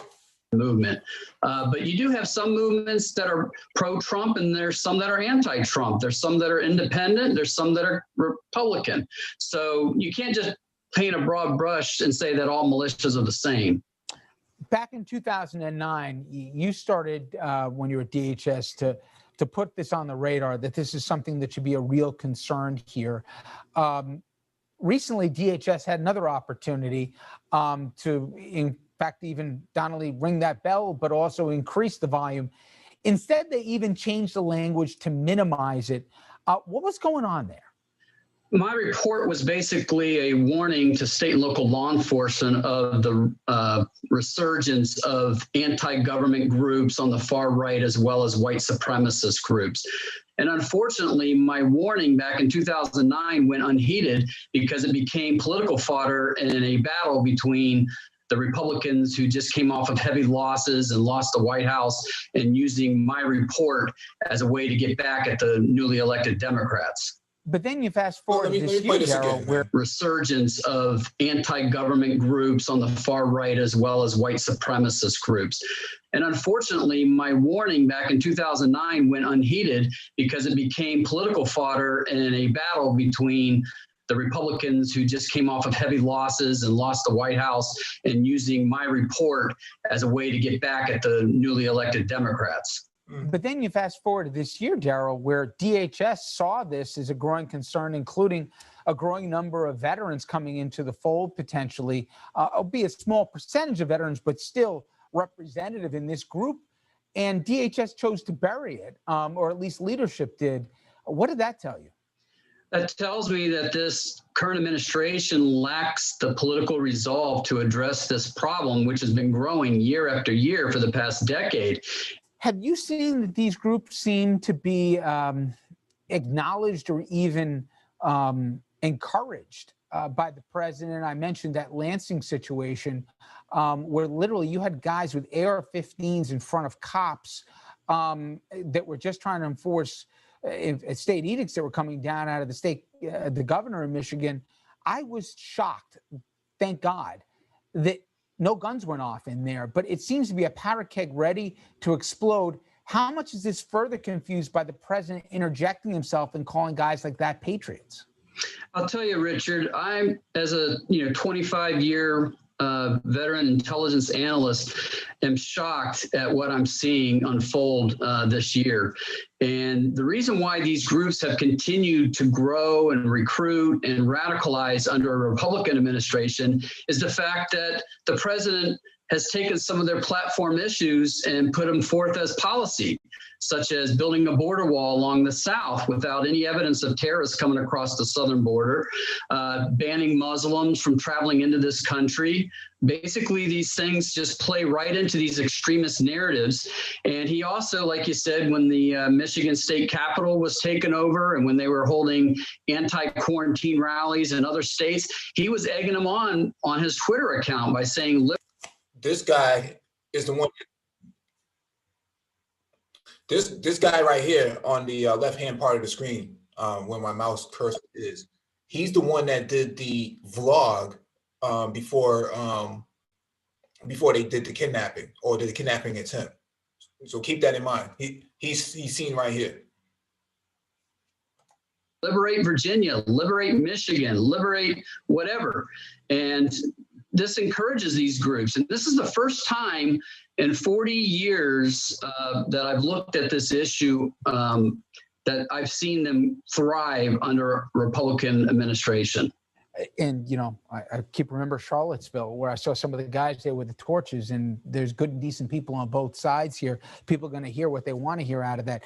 I saw the scene in Kenosha play out. We talked about that tragedy I hear police chiefs saying, listen, you guys are not law enforcement. No one's invited you guys in here to be deciding to basically be vigilantes or patrol neighborhoods. But then maybe it was isolated. You tell me. I'm seeing some law enforcement, giving these guys water bottles, thanking them for being on the scene with them. How confused is this when law enforcement rank and file, at least, in certain places, doesn't seem to mind these guys being around? Yeah, and it is a concern, and it's happening more frequently than it should be. And now what we're seeing, in particular, since 2009, we have actual dedicated anti-government groups that are recruiting military and police, groups such as the Oath Keepers, the Constitutional Sheriffs and Peace Officers Association, even the 3 Percenters militia has recruited many police officers. And so how can you establish relationships of trust with the community that you serve when you have these extremists in your ranks? Finally, Daryl, when these subjects come up, there's some, or even a part of me that says, hey, you're giving oxygen here to a fringe, and you're not legitimizing, but you're giving them a bigger platform than they need. But I just got a bad feeling about this, that if you got somebody with nothing to lose who's claiming that things are being stolen from the people and delegitimizing, as I really fear could happen in the first week of November, even the second week, people are looking, it seems, on these fringes for a reason to go and do some really dangerous things. Am I overhyping this or actually minimizing how dangerous this situation could play out to be? I think you're right on the mark. I'm saying the same thing. There's other experts who are also sending out a warning. These groups, particularly the white supremacists, have always chatted about a race war. But village arsonists, it's not about race. Remember? That's not about race, bro, at all. And the thing is, like he said, these guys get to just roam around, but you get shot for mouthing off at a cop. You get shot for mouthing. We deserve to get shot for. But hang on, you black person. If you don't want to get shot by a cop, stop mouthing off. Stop that. Stop questioning your rights. Stop demanding your rights. Stop asking why you're being pulled over. This is why you're being shot in the face. But they get to do this shit. Get the fuck out of here, bro. No. Hey, man, this is not about race. You're a cupcake. It's not about race. Let me finish playing this clip, man. It's the anti-government groups that are heavily armed that have been kind of inserting themselves into this civil unrest to try to justify this notion that we're on the brink of a civil war. That has me very concerned. And if the Republican Party loses the election, or the election doesn't go the right way, or certain political figures say that the election was rigged or somehow there was voter fraud, that's just going to really play into these extremist paranoia and set them off. And you'll have people that'll carry out acts of violence. Well, Daryl, I saw the piece that you were quoted in it at length in the Times just last week. It's a fascinating and disturbing read. But Daryl Johnson, thank you so much for the time. I appreciate it. You're welcome, Richard. Thank you. And there we have it, man. Yeah. Let's welcome new people to the panel. Renaissance Man and our new star. What's going on? Hey, what's up, panel? What's going on? All right, what's up going on, baby? What's up? What's up? Yeah, it's just that if this was a left wing or left leaning group doing this under a incoming conservative administration who was incoming because the left didn't like the person winning, dude, they would shut this stuff down in a heartbeat. There wouldn't be all these people showing up like that. Mm-hmm. I mean, you see what they was doing to Occupy Wall Street. Mm-hmm. Those people were seated. They were just watering them down with pepper spray, like it wasn't nothing. And these people were just walking through and doing all this crazy stuff, and everybody just sitting there watching because they don't want to go against the people who are actually putting themselves out there in a bad light and kind of daring somebody to stop them. It doesn't make any sense to me. It doesn't. It really does. You mentioned on one of your earlier live streams, MOT, how it's crazy how we demand a certain level of professionalism from the military. Yeah. But we can't do this for cops? The fuck? like, dude, it's very easy to fix the police. Take away their freedom of speech and give them the UCMJ. When they end up shooting somebody, they go to jail. You say some dumb shit in the comment section, okay, that shit, you charge them with material support to commit murder and you lock their ass up because it's very easy. You could get rid of this stuff tomorrow as long as they're like, oh, it's my point of view. No, it's not your point of view. If you want people to go to jail without a trial, you have to be punished for that. You have to make sure that you're not participating in any type of society, that you're not in any government job where you could be messing up somebody's stuff, that you can't be some type of medical professional where you could be devaluing somebody's actual life to the point where you get a false diagnosis. You got to be able to remove these people from society. You need two things to go: qualified immunity and civil forfeiture. Qualified immunity, and they got to go. They got to fucking go. How do you pull me over and get to just take all of my money with no what? Yeah, they got to go. Yeah, absolutely correct. That's exactly what has to happen. But nobody wants to have that conversation because there's an interest to keep these guys going. Like you're saying, many of these police are part of this. Many police are part of it. They're part of it. Come up with new laws and federal regulations that says, you know what, a truth and reconciliation thing. This many people of this police department was part of this group. You don't say who it is. You just say that they used to be there before. And if they join back again in any meaningful way, they go to prison whenever their group acts up. Whenever something happens and there's a particular group that does it, they go in and they take down the entire group and question see who was actually providing material support or not. Like, I don't understand how come we can't do this in every other situation. You know, it should be done, but see, this is the problem.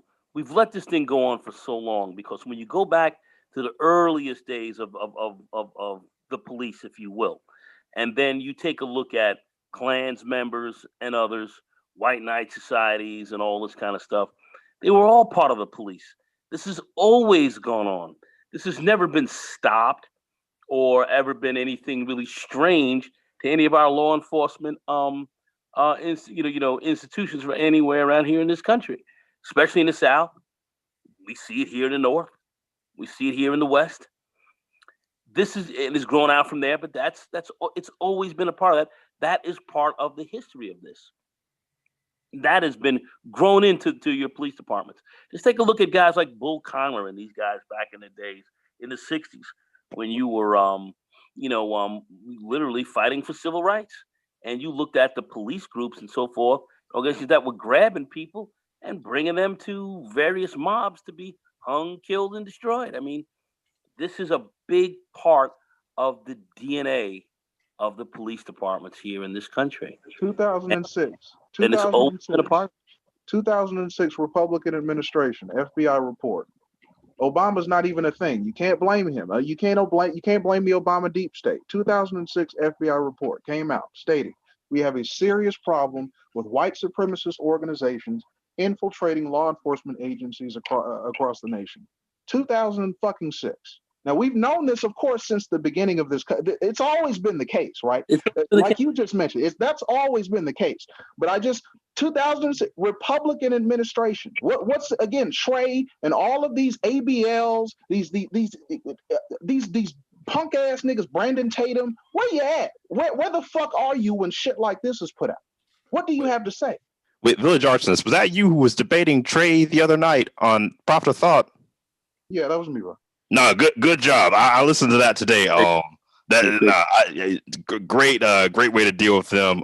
Some very good points made that I always think about. Yeah, Mike, I saw you went up there and I was just like, oh man, this is it's hard talking to these guys. Yeah, well, They're not trying to have a conversation. The thing here is this: they talk about big government and overreach and enslavement and all of this stuff about big government. But here's big government right here. Predator drone over Minneapolis stokes surveillance fears. A large drone flew over Minneapolis last week during protests about the death of George Floyd. The drone belongs to U.S. Customs and Border Protection, but it's unknown who requested the aircraft. Did you see these guys protesting about big government overreach with robots? No. You don't say shit about it. You don't hear anything about it. You don't hear anything about big government as they came into your communities and mass incarcerated you. You won't even hear much of that from mainstream conservatives. The main people who may put a fight up of this is libertarians. Yeah, but even libertarians have a race angle to it where they kind of keep some of that quiet as well because it impinges upon some of the, if you're freer, if you will. So I've seen the hypocrisy with them as well. But at the end of the day, their job is to play that stuff down and play up their side. But when you question them, just like the arsonist, VA sat back and said, well, what about Philando Castile? They blasted him in his ride. Exactly. Blasted him. He had no weed on him. My man came up and tried to lie about it. He had no weed on him.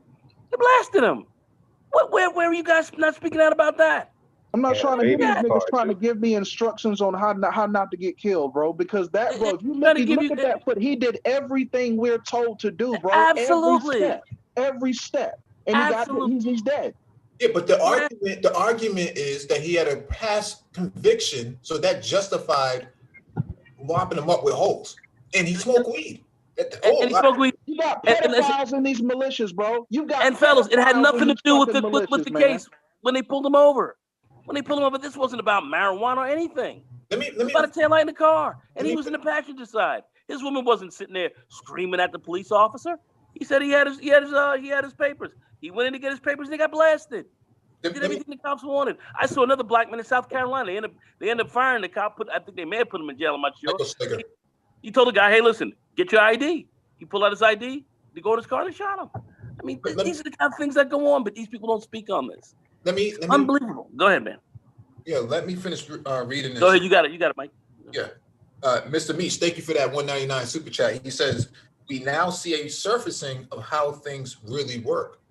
Yeah, thank you for that super chat, Meach. Democratic members of the House Committee on Homeland Security have requested documentation about a U.S. Customs and Border Protection CBP drone that was flown over Minneapolis on Friday during protests over the death of George Floyd.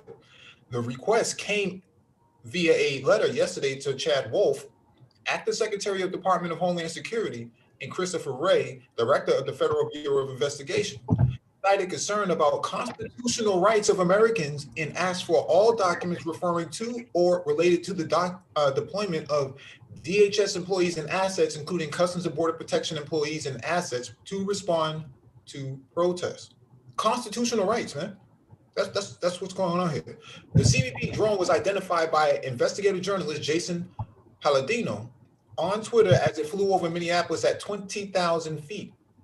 CNN reporters also claimed that they witnessed at least one drone in the airspace above the city. In an email to Government Technology, a CBP spokesperson said that an air and marine operations unmanned aircraft system was preparing to provide live video to aid in situational awareness at the request of our federal law enforcement partners in Minneapolis. The drone was directed back to its base in North Dakota when the requesting partners, who were not named in the email, determined that the aircraft was no longer needed for the operational awareness. AMO carries out its missions nationwide, not just at the border, consistent with federal laws and policies, the CBP spokesperson added. During humanitarian missions, AMO regularly deploys the unmanned aircraft system to assist FEMA in assessing hurricane-affected areas, in coordination with the National Weather Service to capture imagery of storm-impacted areas, and with federal, state, and local partners to conduct search and rescue missions, in addition to its law enforcement mission. During a phone conversation with Government Technology, Adam Comas, Communications Director for the House Committee on Homeland Security, said the committee didn't know if the drone was only requested by a federal agency. Government Technology emailed the Minneapolis Police Department about a potential local request, but was only told to contact CBP about its drone. A story from Motherboard indicated that the CBP aircraft was an unarmed Predator drone. The story also noted that CBP utilized such drones for more than a decade. Armed Predator drones have been used by U.S. military and overseas wars, such as Catherine Crump, director of the Samuelson Law, Technology and Public Policy Clinic at the University of California, Berkeley, told Salon that she disagreed with the drone being used in Minneapolis last week. Mass surveillance of protesters merely because they are exercising their First Amendment rights, or because a small handful may engage in unlawful activity, is oppressive and bad policy, Crump said. Today, there are powerful technologies, automatic license plate readers, cell phone tracking devices that can work to identify everyone who was in a given area. The police should not use these technologies in a dragnet fashion to sweep up protesters. And flying a Predator drone over protesters is uncalled for. Given the association between those drones and our wars in places like Afghanistan and Yemen. So this is what's going on here. Their constitutional rights were being violated. But if you listen to the conservatives in this space, they'll tell you that Antifa, Black Lives Matter don't have any sort of constitutional rights. I think it's time for Black conservatives to form their own agenda and separate ourselves from this bullshit. We don't. I mean, this is crazy. You know, this making excuses for this shit does not make you a conservative. If you notice, like in that debate, he wasn't bringing up policy at all. Dude just had straight talking points. That's it. That's not what conservatism is about. It's about policy. Yeah. Hey, Mike, when you get a moment, can you share that article that I put in the chat? It kind of ties into this. Oh, give me a second. Just want to go around the table. Everybody get a chance to speak on this. Yeah, because I don't think Art's saying anything yet. Yeah, I think Art might be Do you driving. guys hear me? Yeah. Go ahead, Art. Oh, okay. Yeah, I'm over here driving home from Pop's house. But yeah, I think that I've been saying this for a while. You know, we have to really identify your Michael Steele's and your Colin Powell's and do some real work. Mm-hmm. You know, that's the bottom line. You know, I mean, those are guys that you don't agree on everything, but you know you can get something done with them. Some people are just being antithesis just to be antithesis for the sake of the party. Mm-hmm. And I just don't like the fact that some of them would just sit there and say, hey, I put, in so many words, they'll put party before race or party before Black people. I do have a problem with that. You know, but anyhow, I was just coming in and joining in while I'm on this long drive. Hey Art, big fan, man. I need an email from you, man, so I can reach out to you for a Claude Anderson piece. I was wondering if I could get one from I like Dr. Claude, man. I need one of Dr. Okay, no problem. He was one of my mom's good friends before she passed. But okay. Hey, tudo bem? Feliz Natal. Feliz Natal. Feliz Natal. Estou com minha esposa. Fala com você. Agora? Feliz Natal. Feliz Natal, querida. Tudo bem? She can't hear you. I got my headpiece on. Ela falou tudo bem. Tá bom. Espero que tudo tranquilo com tua família. E com sua esposa também. Ele falou, ele tem tranquilo com família. Yours or ours? Todos. Oh, tudo famílias durante o dia de Natal. Parabéns. She's sleepy. Dormindo, né? She said, congratulations, parabéns. But yeah. All right, man, go ahead. Yeah. Go ahead. Yeah, let me read this article from contributed by a Renaissance man from The Economist. In America, far-right terrorist plots have outnumbered far-left ones in 2020. All right, can you mute up, please? Okay, let me take it for you. Yeah, this has been so in most years for the past quarter century. I'm only going to read a paragraph of this. In the final days of America's presidential election campaign, each side has attempted to portray the other as a threat to domestic security. Joe Biden, the Democratic nominee, criticized President Donald Trump for refusing to disavow white supremacists, including the Proud Boys, a thuggish right-wing group. In the first presidential debate, Mr. Trump responded, somebody's got to do something about Antifa and the left, because this is not a right-wing problem. The president insists that Antifa, a loose collection of left-wing anti-fascism activists, is a domestic terrorist organization and far more troublesome than the far right. A new report by the Transnational Threats Project at the Center for Strategic and International Studies, CSIS, a think tank, suggests that far-right terrorism is a much greater threat than far-left terrorism. The CSIS analyzed 61 terrorist incidents reported between January 1st and August 31st and categorized them into 4 groups: religious, far right, far left, and other. It drew on databases compiled by research groups and press releases from the FBI and the Department of Justice, cross-checked against criminal complaints and news reports. Hate crimes, protests, riots, and civil unrest, including the disturbances after the killing of George Floyd by a policeman in Minneapolis, were excluded. Yeah. So I just really wanted this because I think the graph shows it just when you look over the past quarter century. where the violence has come from, because a lot of these guys in this space will try to say, oh, you know, look at the left and destruction, but you don't see them condemning these far right groups, which are doing it at a much higher rate. As it states in the article, when you look historically at it, when you look, as they said that, I believe mentioned in the article that right-wing terrorism was the biggest threat to national security. So it just reinforces that trend over time, and you really only hear these guys talk about, you know, violence and destruction of property when you have something like a BLM out there or something like that, but they won't condemn it on the other side. So I just found that was interesting. Well, can they really do it though, right? If you show your black face inside of a white protest on the right, can you openly challenge them? Hey, that's a good question. And plus, I guess y'all call him Orange Man and all that. I think, obviously everybody knows, well, most people know that there's lots of false equivalencies he puts out, you know, because you don't see, it's he took advantage of a situation where people mix themselves up and appear to be BLM and then say that, oh, okay, the whole thing was violent and spray paint and turn over cars and stuff like that. So it's the whole, look at them over there. Don't talk about my people. And he's not realizing that his people were the ones that took him down in the first place by what they did. And right now we're seeing examples of it even after the fact.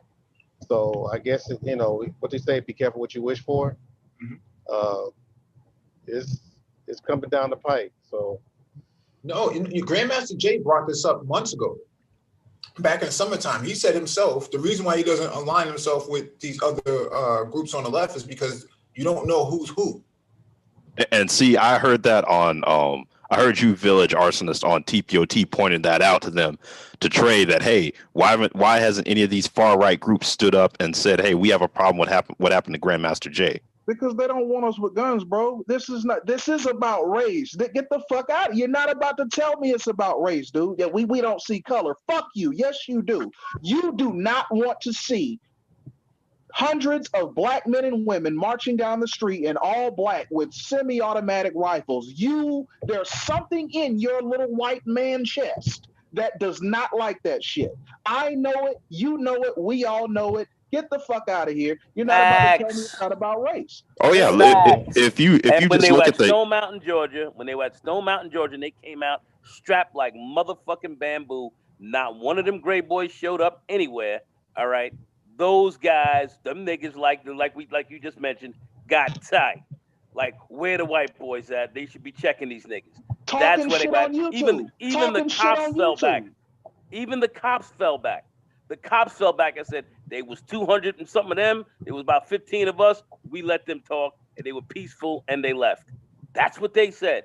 But this is what these niggas want to sit back here and accept, because they feel inferior to these people. They feel lesser than, that they should be bent over, sucking their toes, because they feel like they are inferior to them. That's what you're dealing with. You're dealing with the massive inferiority complex. As far as I'm concerned, you either roll with us or you get rolled right the fuck over. And that's the bottom line. We're playing with these Negroes. These guys are dangerous. They're your enemy. Yeah. I hate to call it that, but that's what they are. Not just that, but Grandmaster Jay, the NFAC provided law enforcement with a permit. They got the proper permit to protest and demonstrate, and they provided anybody who had a licensed registered firearm. So they knew who was coming. So that's why you didn't see all this pushback against NFAC in the way that they did against BLM, because they knew who was coming. So there was automatic documentation and everything that went along with this. They went about it the legal way. So, but I want to read this article real quick from Foreign Policy. White supremacists want a dirty bomb, and the Trump administration is letting them get dangerously close to acquiring one. What just happened in Tennessee today? Yeah. What just happened today? Yeah, have they found a motive? Not yet. You probably won't know anything about that for a few days. But oh, okay, no, because I saw there was like I don't know if you all saw like the Twitter video, and where they basically, and there's you could basically hear I guess whoever detonated this van put a warning to, hey, evacuate the area, and you. Yeah, we covered covered it. it Okay. earlier. Yeah, let's look at this guy's patch on the back. Our race is our nation. Our folk is our faith. Didn't we just see in the Michigan State House, you had somebody yelling at the top of their lungs, Heil Hitler? I lost a lot of respect for Tariq Nasheed for coming out publicly laughing at that brother getting arrested, man. That really let me down. And he's supposed to be on code. He's supposed to be the one setting the code, right? This is on code now. This is black first, right? Mocking another black man getting arrested on bullshit federal charges. Come on, man. He's the ultimate grifter, Bill Johnson. He's the ultimate grifter. I stopped following him about a couple of years ago when he said that Puerto Ricans were coming to the United States for what do you call it, anchor babies. I said, there's no way I can follow you on that, man. Oh man. Let me read this article though. On December 9, 2008, police raided the home of. Let me zoom in. No thanks. On the millionaire James Cummins in Belfast, Maine. Cummins was an abusive husband and he had been shot in the head by his wife, but that wasn't what still disturbs the investigators to this day. At Cummins' home, police obtained radiological material and literature on constructing a dirty bomb. Cummins had collected the radioactive isotope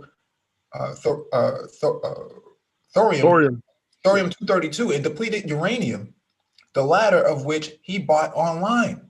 Online? What? Got it from Amazon, 2 for 1. Wow.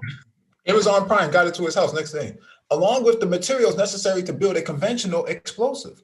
Angered by the election of Barack Obama as U.S. president. It's not about race, though, right, Bill Johnson? White privilege, and this is proof of what this is another thing. White privilege is a thing. Fuck you, especially white male. They are the most coddled fucking demographic in this country. I will debate anyone that denies it. They are the most. I saw a video. There's a video. I'll get the link. There's a video of 2 white boys getting pulled over in Michigan. They were cursing out the cops. Then later on in the video, they walked into the police station strapped with ARs, pistols, magazines, chest rigs, and they're still fucking walking? What? Dude, yeah, white male. It's a thing, dude. Yeah, it is. Well, they have reason for that because they figure this. Let me finish reading this. I just want to say one thing, Mike. I just want to say this it's numbers. They feel afraid of white boys because if they start killing them, then they feel that all of these white men will raise up all around them and start attacking them. They fear them because of their numbers. Yeah. Cummins had compiled the materials he deemed necessary to build a dirty bomb just 42 days before the inauguration. It's not about race, though. At the scene, investigators found literature on how to create different types of radiological dispersal devices, RDDs, colloquially referred to as dirty bombs, using the radioactive isotopes cesium-137, cobalt-60, and strontium-90 in an application for the U.S. Nationalist Socialist Movement, a neo-Nazi organization. Cummins had ties to white nationalist groups. He revered Adolf Hitler, and according to workers who spent time in his home, he was a collector of Nazi memorabilia. But if you wear a BLM mask to work, come on, man. And I don't even like it. I don't support him. But that's bullshit. That's bullshit. Yeah. More than a decade later, on August 3rd, 2019, a gunman posted an anti-immigrant white nationalist manifesto on the far right forum.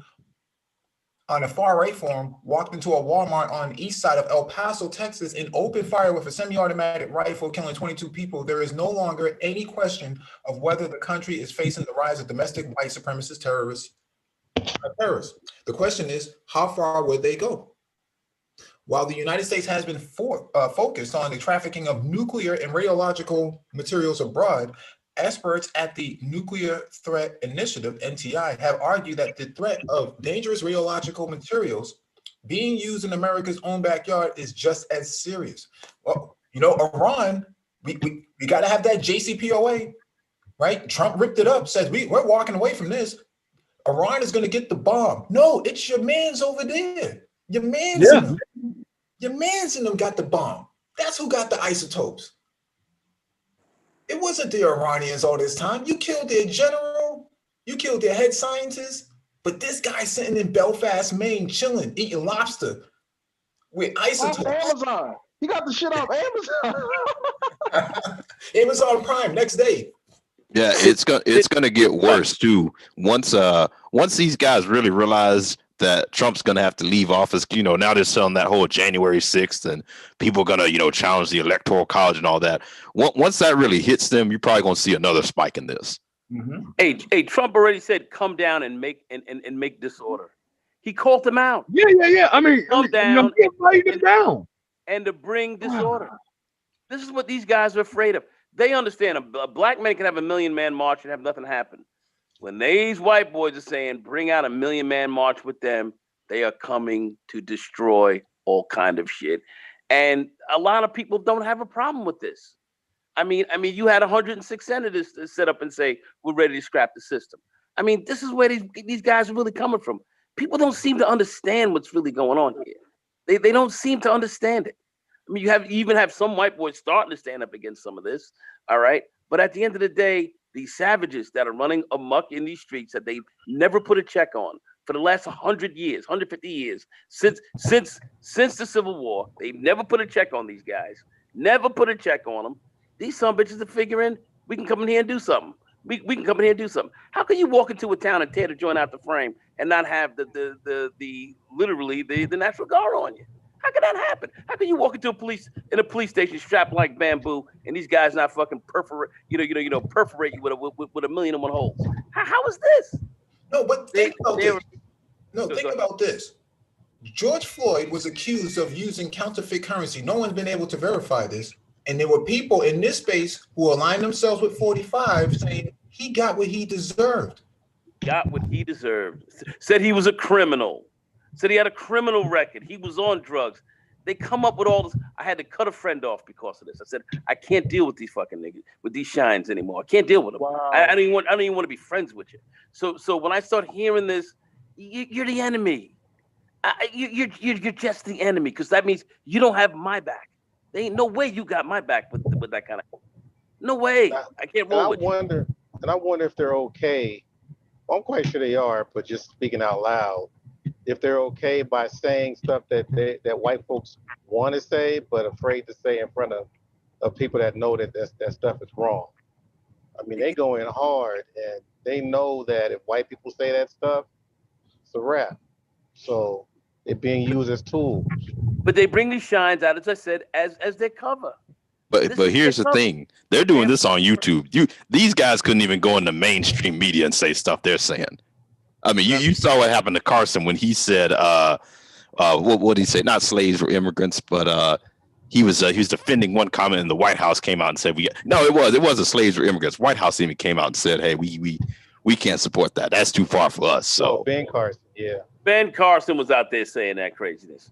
And I used to like that dude. I used to like Ben, but wow. I mean, he's a brilliant surgeon. He's a brilliant surgeon. Uncle Bendover, that's his name. Uncle Bendover.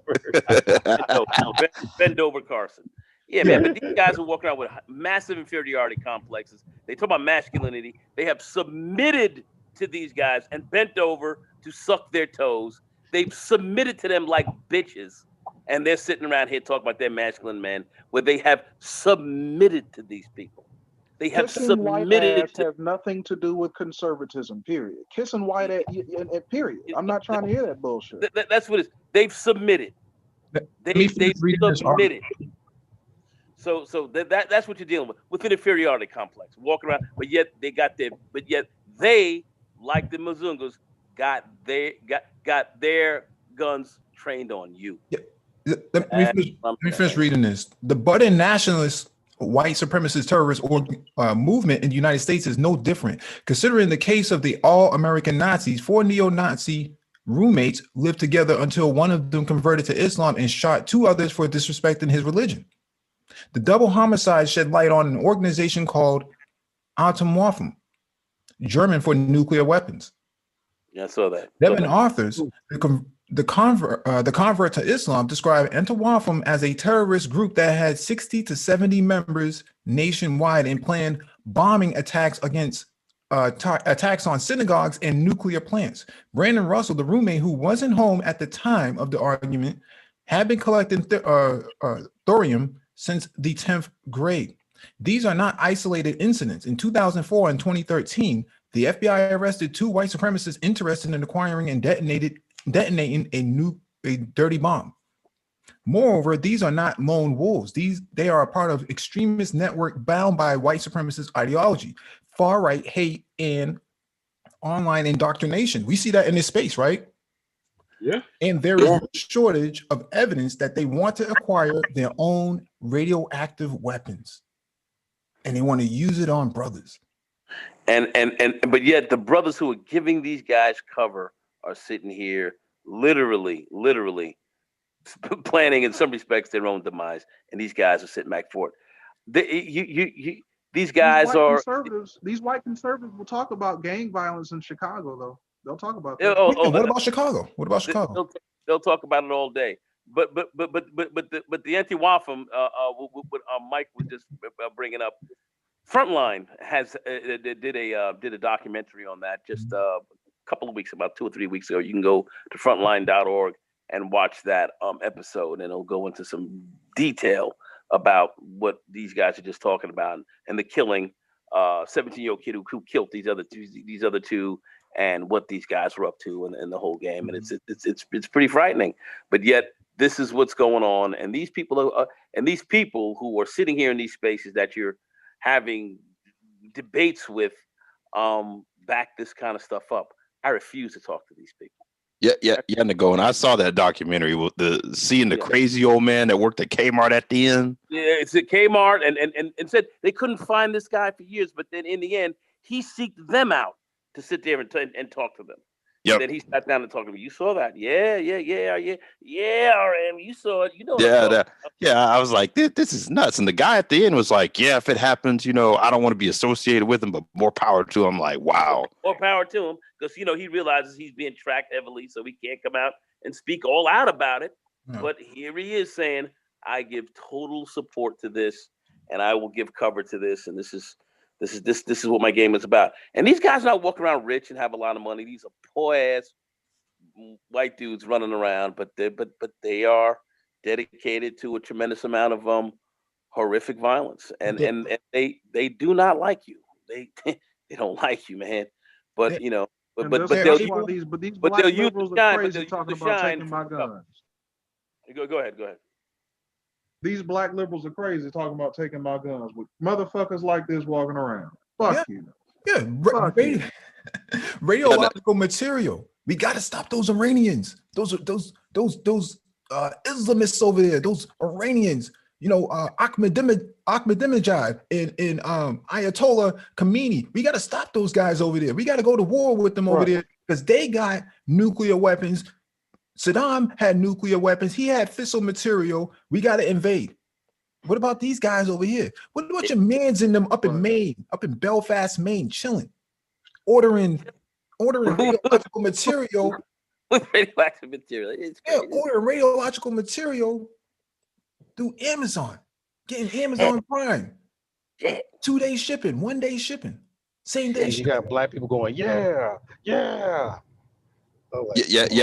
Village arsonist. I was going to quickly add on the guns comment. Yeah, the funny thing is, like, when you look back at history and you look at just black folks and guns and the relationship in this country, there's always been a push, whether it be prior to slavery, in the pre-slavery America, restrictions on gun ownership, obviously during slavery, even Reconstruction, all the way up through the 60s. I mean, anytime you've seen this massive move of black gun ownership, you've seen some legislation tamp that down. So you are right. Always, and the gun and the restriction of guns has always been highly regulated in the black community to see to it you don't have guns and they have them. And the NRA, that's why I stepped off from them when they were making these moves, moving against the black community to de-gun your ass.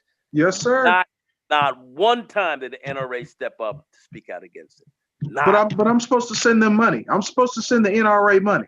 Fuck out of here, man. Not once. I jumped out of there in 1991 and never looked back. That's the deal with them savages. They never backed you up. Never backed you up for your gun ownership. They certainly were very happy about theirs, but when it came to you getting strapped like bamboo, they never once stood up for you when they were trying to take your guns away. They never. Brother Renaissance, I'm not giving my guns up, bro. I was gonna say, NAGA is surging right now. Membership. Oh yeah, North African American Gun Association. Yeah, I've been a member for a while. But yeah, this is what we're dealing with here. You got guys up in Belfast, Maine, eating lobster, chilling with radiological material, willing to use it against brothers, willing to use it against black people to start a race war, angered by the election. Let me highlight this. Angered by the election of Barack Hussein Obama. This is what we're dealing with here. But they'll tell you, Village Arsonists, it ain't about race. It ain't about color. We don't see color over here, brother. What are you talking about? They took my shine bone ass and said I was good when they brought me in. They said, "Come on in here, nickel. Sit down with us. We good. I'm so good. I was so happy to be, boss. I was so happy to be around them. I was so happy to be around them. Oh man, I felt so good." That's what he's telling you. And it's sad because conservative values would greatly benefit black people, bro. Greatly benefit business, strong family units, all the conservative value. But these coons, they fuck it up because they obviously don't want to be associated with niggas like Sheriff Clark. Who the fuck looks at that nigga and wants to be associated with him? Fake badges or military awards and all. But black men are conservative. On the whole, we are conservative. See, we're naturally conservative. That's how we are. See, that's when I look at this argument and say, "Well, I'm conservative." They don't even understand truly what a true black conservative is.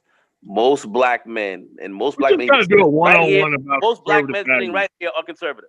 Most black men sitting right here have overall basic conservative principles. Most of us have real issues with equal protection underneath the law because it doesn't apply to us. But these guys want to sit down here and say that it does. But when you go through the historical record, what do you see? You see an imbalance at such remarkable levels. They've actually had to even draw up some laws to counteract some of this. But yet these Negroes sit here and say this is no significance to them. And they sit around, yes, boss, I'm happy to be with you both. These black MGTOW types, these black MGTOW minstrels, they tell us that we're supposed to help these white boys fight the imbalance in these family courts, though. The family courts are unfair. But the statistics, all of the fucking studies showing the imbalance in the criminal courts, all of a sudden let's ignore that. That's bullshit. But we're supposed to stand shoulder to shoulder with these white boys and fight the bullshit in these family courts. Fuck you. Nah. But when you're being disenfranchised from your family, when you're being removed from your home, when you're being torn out the frame, none of these guys said a word about it. Not one word. Let me read this. Not one word. Move on, man. Let me read this caption real quick. Again, white supremacists want a dirty bomb in the Trump administration. 45. MAGA Nation. Remember that? These guys were the guys in this sector were pumping this up. Remember that? And some of these guys took their live streams down. They were conservatives, street conservatives and all that. Remember that? And the Trump administration is letting them get dangerously close to acquiring one. Meanwhile, they're talking about we got to take out those Iranians, those Iraqis, ISIS, Boko Haram. Remember that? We got to take out Gaddafi. We got to take out North Korea. We can't trust those guys over there. They chilling with kidnapping governors. Yeah, they're plotting to kidnap governors. I mean, come on, man. The fuck is this? This is privilege. This is white male privilege, bro. Come on. Wow. And Cummins was an abusive husband. He was an abusive husband buying radiological material online, eating lobster and macaroni up in Maine, chilling. That's your man. Your It's man too. and them got radioactive isotopes, but yet BLM is out there protesting, and you got Predator drones flying over watching them. And you got guys in this space saying anybody who votes on the left or anybody who supports BLM or supports any of these groups over on that side, you're finished. No, nigga, you're finished. Your man's in them over there. Got radiological material, radioactive material waiting to take you out. And you are minding yourself up with them. Yeah, the other thing too, And they Mike, try to this pull you out. article. And then they're gonna try. Anyway, I'm sorry. Go ahead. Go ahead. No, I was going to quickly add the other thing you pointed out in this article, Mike, that I was watching a video on the other day. It said that he was a millionaire, and one of the guys who used to be in the white supremacist movement, he's since renounced and is now working against it. He was saying, people have this idea that it's just the poor, downtrodden white who's joining us. He's like, no, what it really is, it's anyone. He says, really, in white society is susceptible to it because of the underlying prejudices that are still existing in America, how we teach history in this country. And all it really is people tapping into those beliefs and making it more mainstream. So that's one thing to keep an eye on too. Yeah. Kenneth Dees of the what was he of the Southern SPLC, Southern Poverty Law Center. The Southern Poverty Law Center. He was calling us out years ago. I mean, he's very, very sharp on it, but he was calling us out years ago. Said no, says yeah, you got a lot of poor ass white boys, but you have a lot of wealthy white people in there too, because of basically the anti-black sentiments that these people have.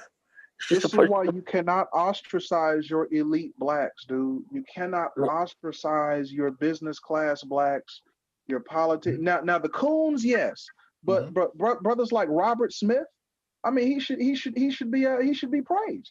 He's doing great things. Why is he not known? Why is he not being praised? Why are we praising Lil Boosie for having women, putting pussy lips on screen for $1,000 on Instagram? He's known, he's praised, but this brother's not known. This is crazy. Yeah, let's go to the general. He's in the building. Hey, what's going on, gentlemen? What's up, General? What's up, man? Listen, let me non-classified. I am currently serving on active duty. Let me tell you the non-classified report that's coming through about this latest incident we had over in Tennessee. Okay? Hear that. Let's hear. All right. So the non-classified report is that major cities, meaning cities that have a 1 million plus population, can expect to be on high alert. Non-classified.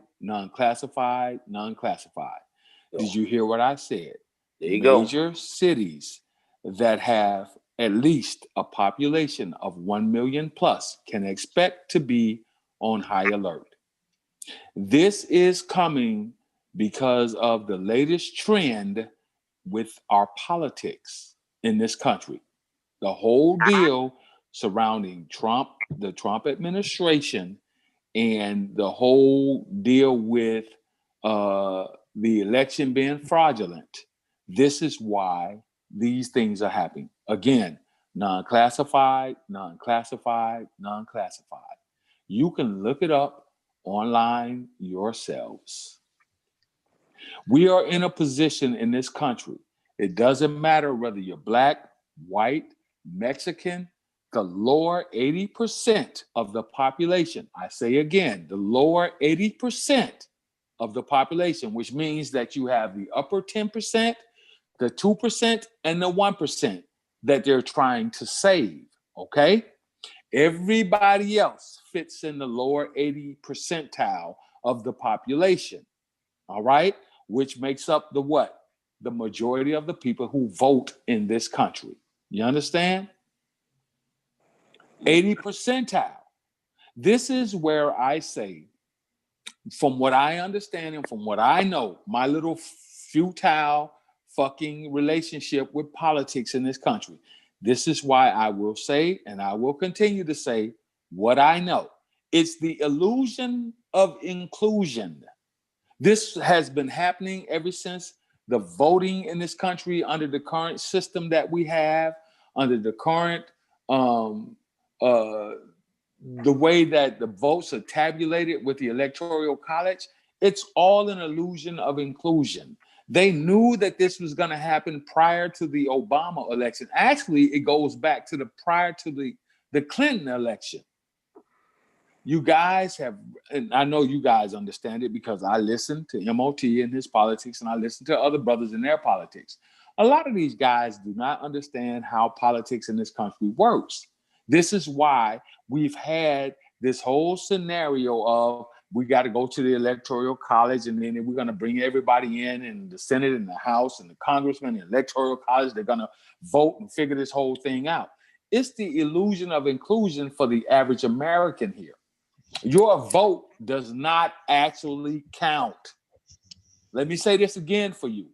Your vote does not, your individual vote does not actually count.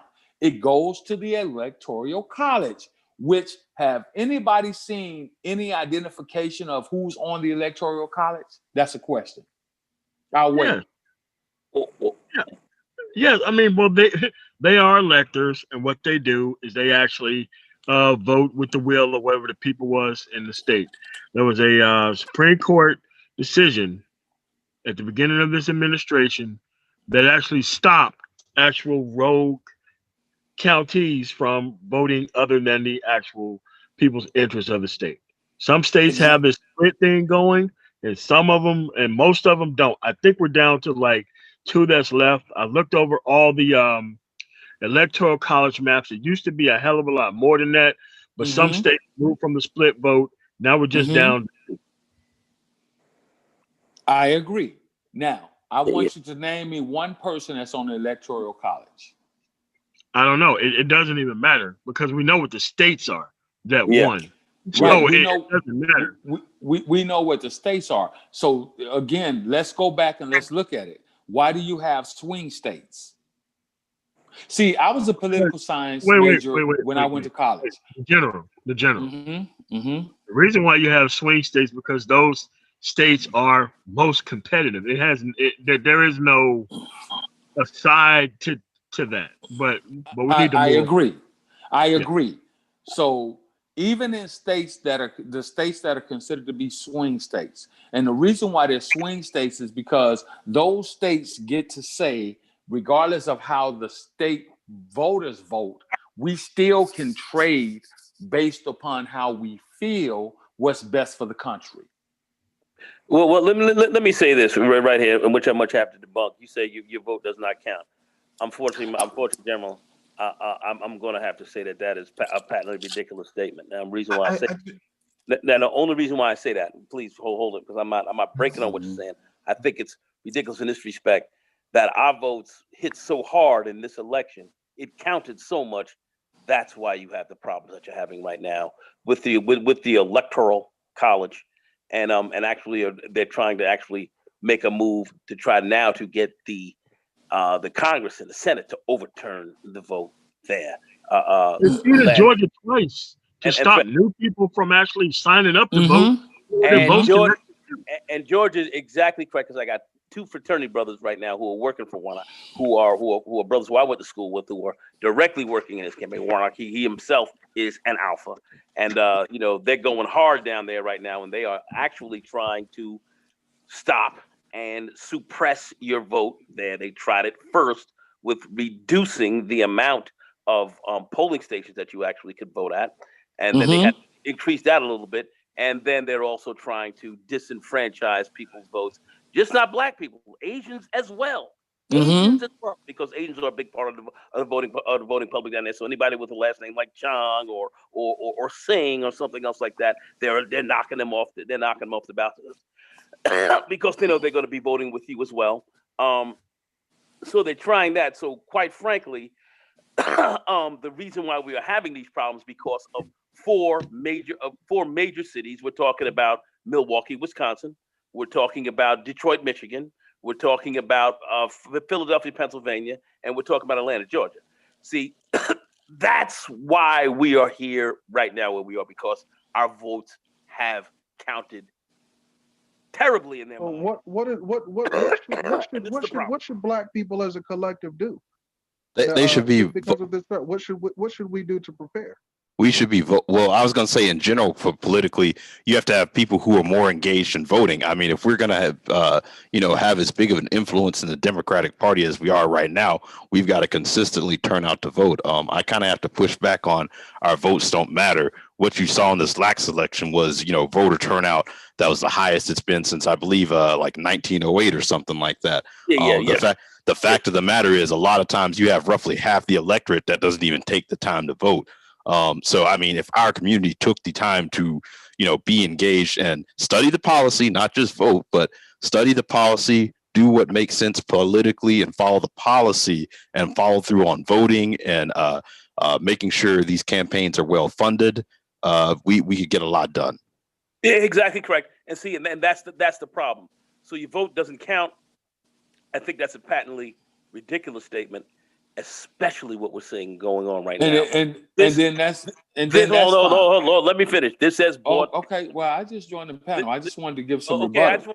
I just want to say this. This is what's brought this country to its problem. So as a political scientist, and me very much as a political animal, your vote has in fact caused most of what we're seeing right now, and it actually is spilling over into hyper reactions from the far right, bombings and explosions, and more violence that we're going to see.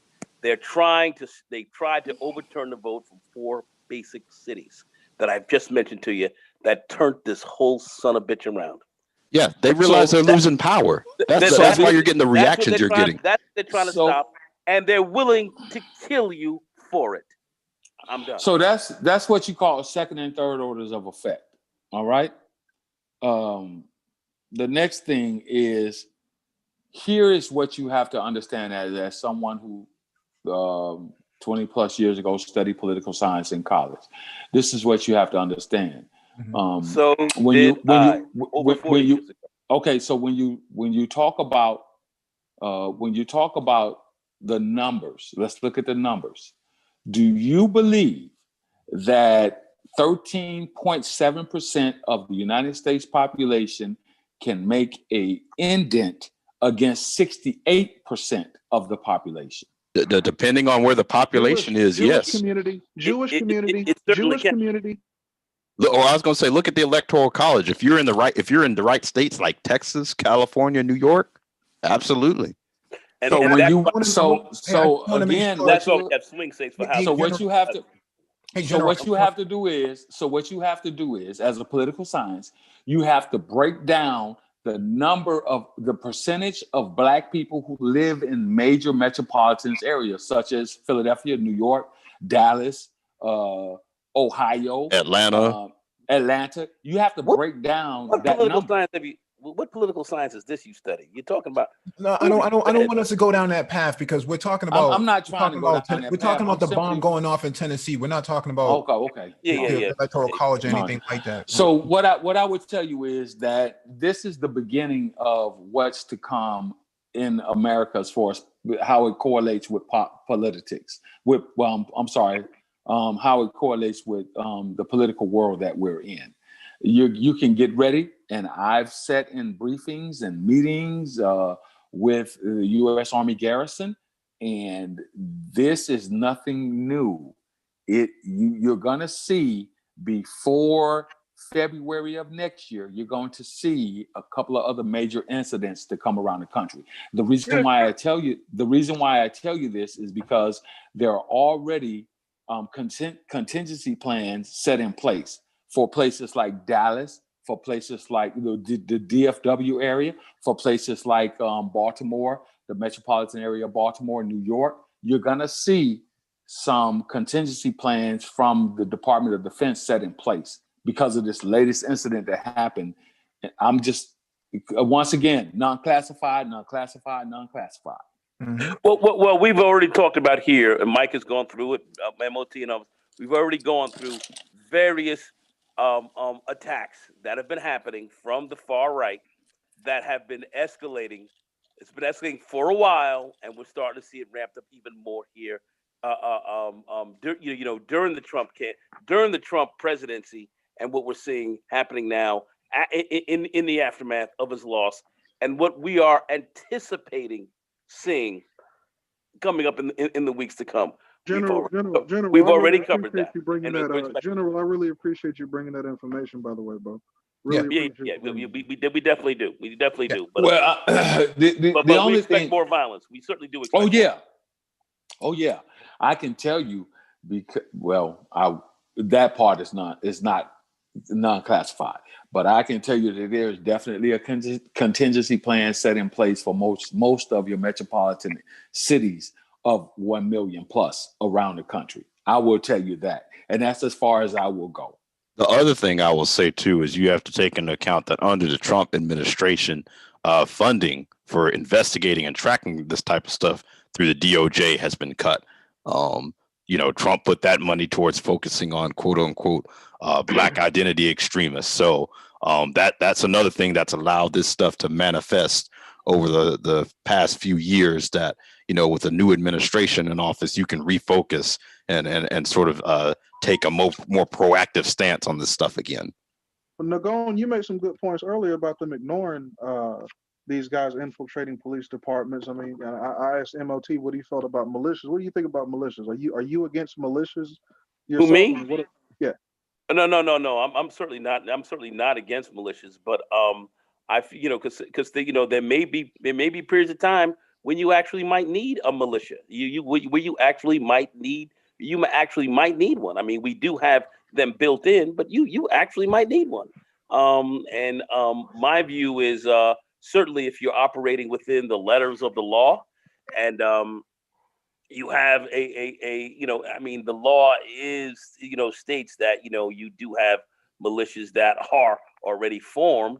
But let's just say if we were to have a militia, a Black militia, I'm of the mindset that I believe at some point in time we may have to deal with this shit from a protect your community from almost a semi-military perspective, from outsiders. Right. We've had our towns attacked, so I do believe that a militia formed under the letter of the law, orderly, and not out here doing anything, I would say, against your society and culture as far as coming out here and doing terrorist action, these kind of things, but then strictly General, like we had in the 60s. General's gone.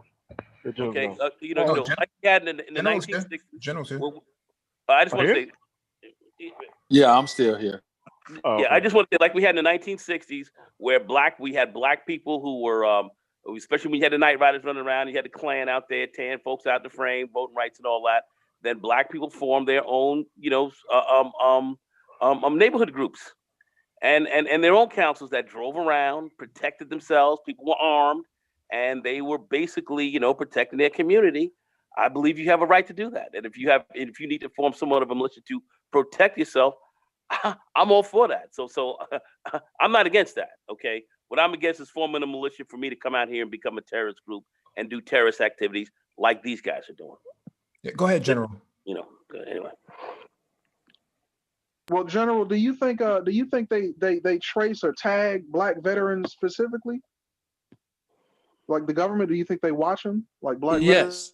Yes. If you have a certain specialty, which is one reason why I elected to leave that's one reason why I deferred from a position with the SGS, the Special General Staff. Okay. And I will tell you the reason why is because I knew that working for a Major General, my retirement date is December 31st of 2021. And if I had stayed on the SGS, which is Special General Staff, I would have been tracked for 5 years after retirement. Why is that? Because of your close proximity to a general flag officer. When you're working for a Major General, which is a 2-star and above, you come in contact with certain elements of the Department of Defense. So it requires a TSSCI, a top secret security clearance, right? Yeah. So what happens is upon your retirement date, based on you being on a general staff, a general flag officer staff, you come into certain contact with certain information based upon what the Department of Defense is doing. Yeah. So they need to keep track of you for 5 to 7 years afterwards. Yeah, after you you're probably done get with read the into some military. top secret type programs, and they want to make sure you're not going to places that could jeopardize your safety or theirs, the information as well. Yeah. Now think about the guy who's in the White House with all this stuff going on. This guy would sell out the country in a heartbeat. Like, it's just That's a why you mess. may have to put them in jail. It's like that may be the safest thing for everyone. I just don't see. I think how that's this gonna is make gonna. them pop out more. That'll make them pop out more. If Oh you yeah. arrest Oh them yeah. for Oh yeah. Of course you do. Yeah. So it's like this. Where we at right now? It's just that this person, whoever did this attack, this easily could have been 2 hours later, and it could have been a mass casualty event. Yeah. Easily. Yeah. Easily. No warning. Yeah. I mean, these guys have police obtained radiological material and literature on constructing a dirty bomb. That's nuts. And they're sitting here in their homes. Cummins They're sitting here with the stuff in their homes. Cummins had collected the radioactive isotope thorium-232 and depleted uranium, the latter of which he bought online, Depleted uranium. along with the materials necessary to build a conventional explosives. I mean, people saying, well, maybe it was a black man that probably did. Yeah, okay. Show me your brother who's playing around with radiological isotopes, man. The only isotopes this guy is the slippers on their feet, man. Them isotopes like those, man. Like, y'all cut it out, man. Cut it out. Cut it out, man. No, the crazy thing is too, the fact also when you with these militias in general, that fact that you have black men who are cozying up to these guys, even if you take the racial element, if you just look at the history of someone like a Timothy McVeigh or something like that, like y'all are getting in close proximity to people who want to go and bomb a major building or try to overthrow the government. It's like, dude, that's not a good look. Dude, have you read the Turner And then they may end up trying to blame that Turner Diaries? Have you guys read the Turner Diaries? Yeah. Of course. I've heard of it. I haven't read it. I've heard of it. I read them. Of course I did.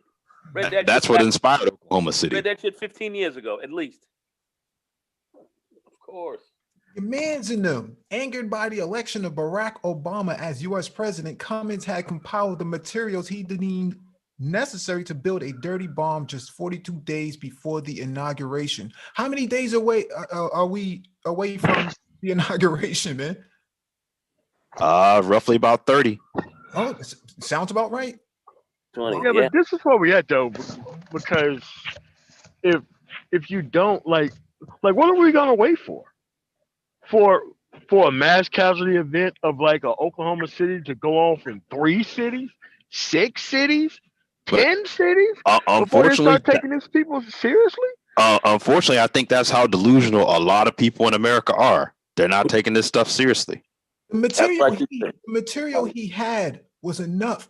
I mean, you're talking about 10 9/11, man. You're talking about 10 9/11s. Yeah. See, the 2 towers coming down. You're talking about leveling a whole city, going after like a nuclear, a natural gas facility. Here in Boston, we have the big natural gas tanks on the side of the highway next to the water. Those things are so weakly protected. If he would have used that on there, he would have leveled Boston. But see, this is the thing which is so bad. Not only is this material highly explosive, because it'll yield a big explosion, but why they call it a dirty bomb is because of the fallout that comes. The shrapnel. No, it's the radioactive fallout. Okay. It's the radio. Like I said, it's what comes from the dirty bomb. It's those isotopes. It's the radiation that comes from that then floats around in the atmosphere and can now kill people far from its detonation site. So that's the real danger of such a weapon. And why this thing, if it goes off, you're talking about something that can float down 4, 5, 600 miles from where this thing literally went off on, and could infect. And now you're going into other states and so forth.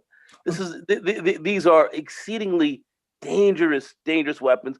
Where now the half-lives of some of these isotopes will be in the ground for tens of hundreds of millions of years. years. So at least hundreds of years, and you're looking at real problems here. So that's what we're talking about. A lot of people don't understand what we're dealing with, but this is the kind of stuff that these guys have and are willing to use on you. And folks are sitting back here, not alarmed or not, or not seriously concerned about this. And then you have these crazy Negroes running around sucking the kneecaps of these savages. It's you can't make some of this stuff up. You can't make it up. No, a Go good ahead, Mike. example. A good example of this. If anybody's ever seen the movie The Sum of All Fears, that's exactly great. With Morgan Freeman. Ben Affleck was in it. Yeah, Ben Affleck and it's great one. Great one. Great. Yeah, that's an example of a dirty bomb. That's exactly what they used. Was a dirty bomb inside of a vending machine that leveled the stadium. Yeah. And we got Dr. Phoenix on the panel. What's up, Dr. Dr. Phoenix? How you brothers doing tonight? Chilling, man. Chilling. What's up? No. I just wanted to respond to something that was quickly that was said by the general and the other gentleman that was on the panel. Mm-hmm. In response to what Black people can do now, I kind of really hate when Black folks ask that question, because if you're asking that question now, it's already too late. I think part of the problem is that Black folks really do believe in this idea where we can just show up at the last minute and we can change the tide of something. These folks this is part of their ethos. This is part of their mantra. They've done this throughout history. They've been planning stuff like this for decades. Yeah, that's a didn't fact. just start with these guys, and this didn't just start with whatever's going on in Nashville. This has been going. This goes all the way back to Timothy McVeigh, who himself was a military veteran. He was if I remember correctly, he was part of a tank crew, if I remember correctly.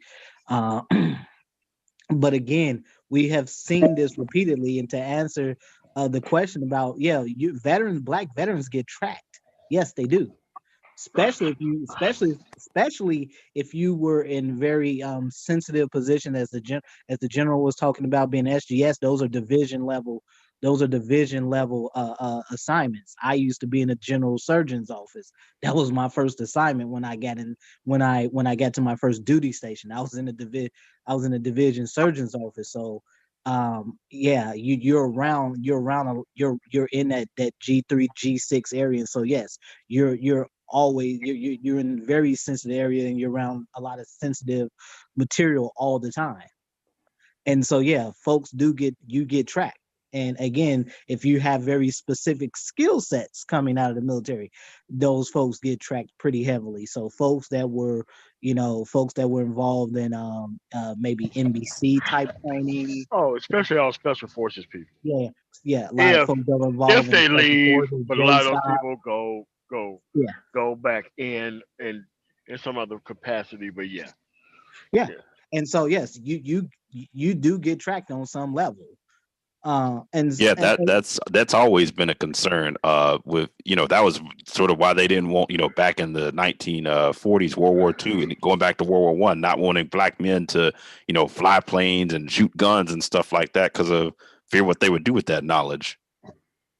Yep. Well, again, I mean, as we've seen throughout history, Black men aren't the problem. White men are. No, they're not. That's why these same white boys flying this Confederate flag, when they would catch those Black Union soldiers, it was dead. Period. You got to die because you're a Black man that knows how to kill. You know how to use this weapon. So again, you're not about to tell me that white boys that fly that flag are my friend, dude. No. No. Guys in this space who are saying, hey, I like the masculinity of the Mzunga. I like that. Of Trump. They don't like your masculinity, dumbass nigga. They don't like they don't like seeing you with guns. They don't like you being able to protect yourself. They like soft targets.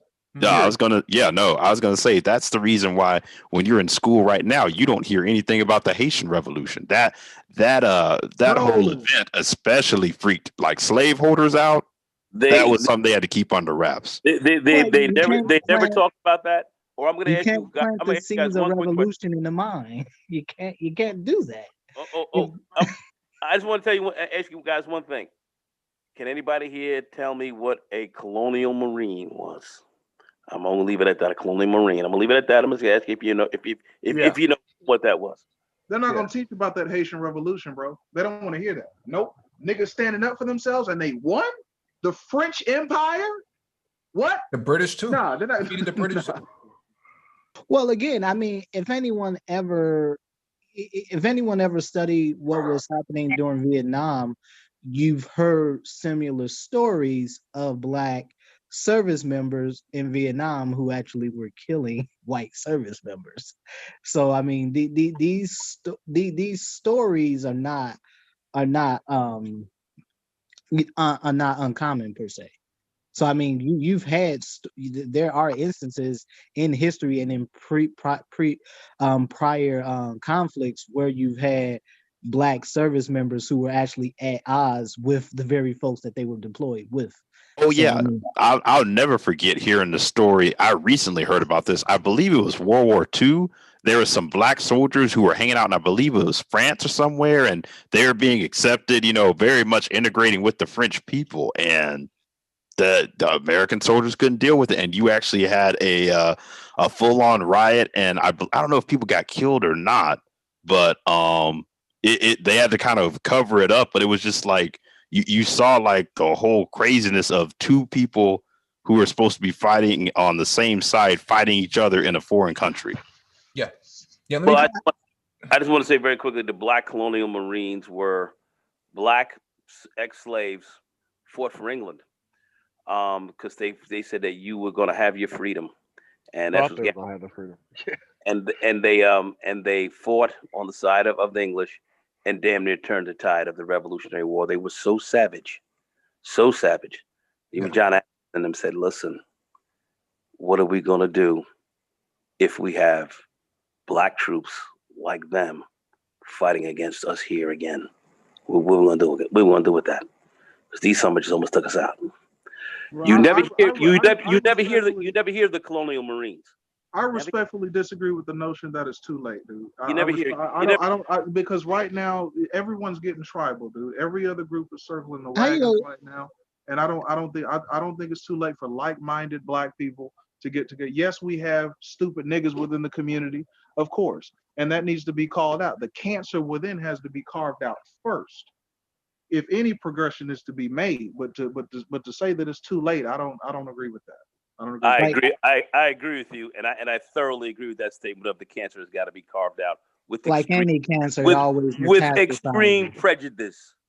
Like any cancer, it always metastasizes. And if you're damn right, doctor, you're damn right.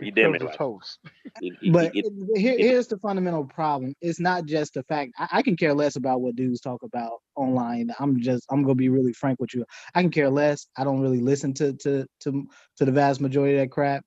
So whatever dude's talking about online, I can care less about that. What I do care about is the fact that some of the basic things that Black folks should be doing, they don't do.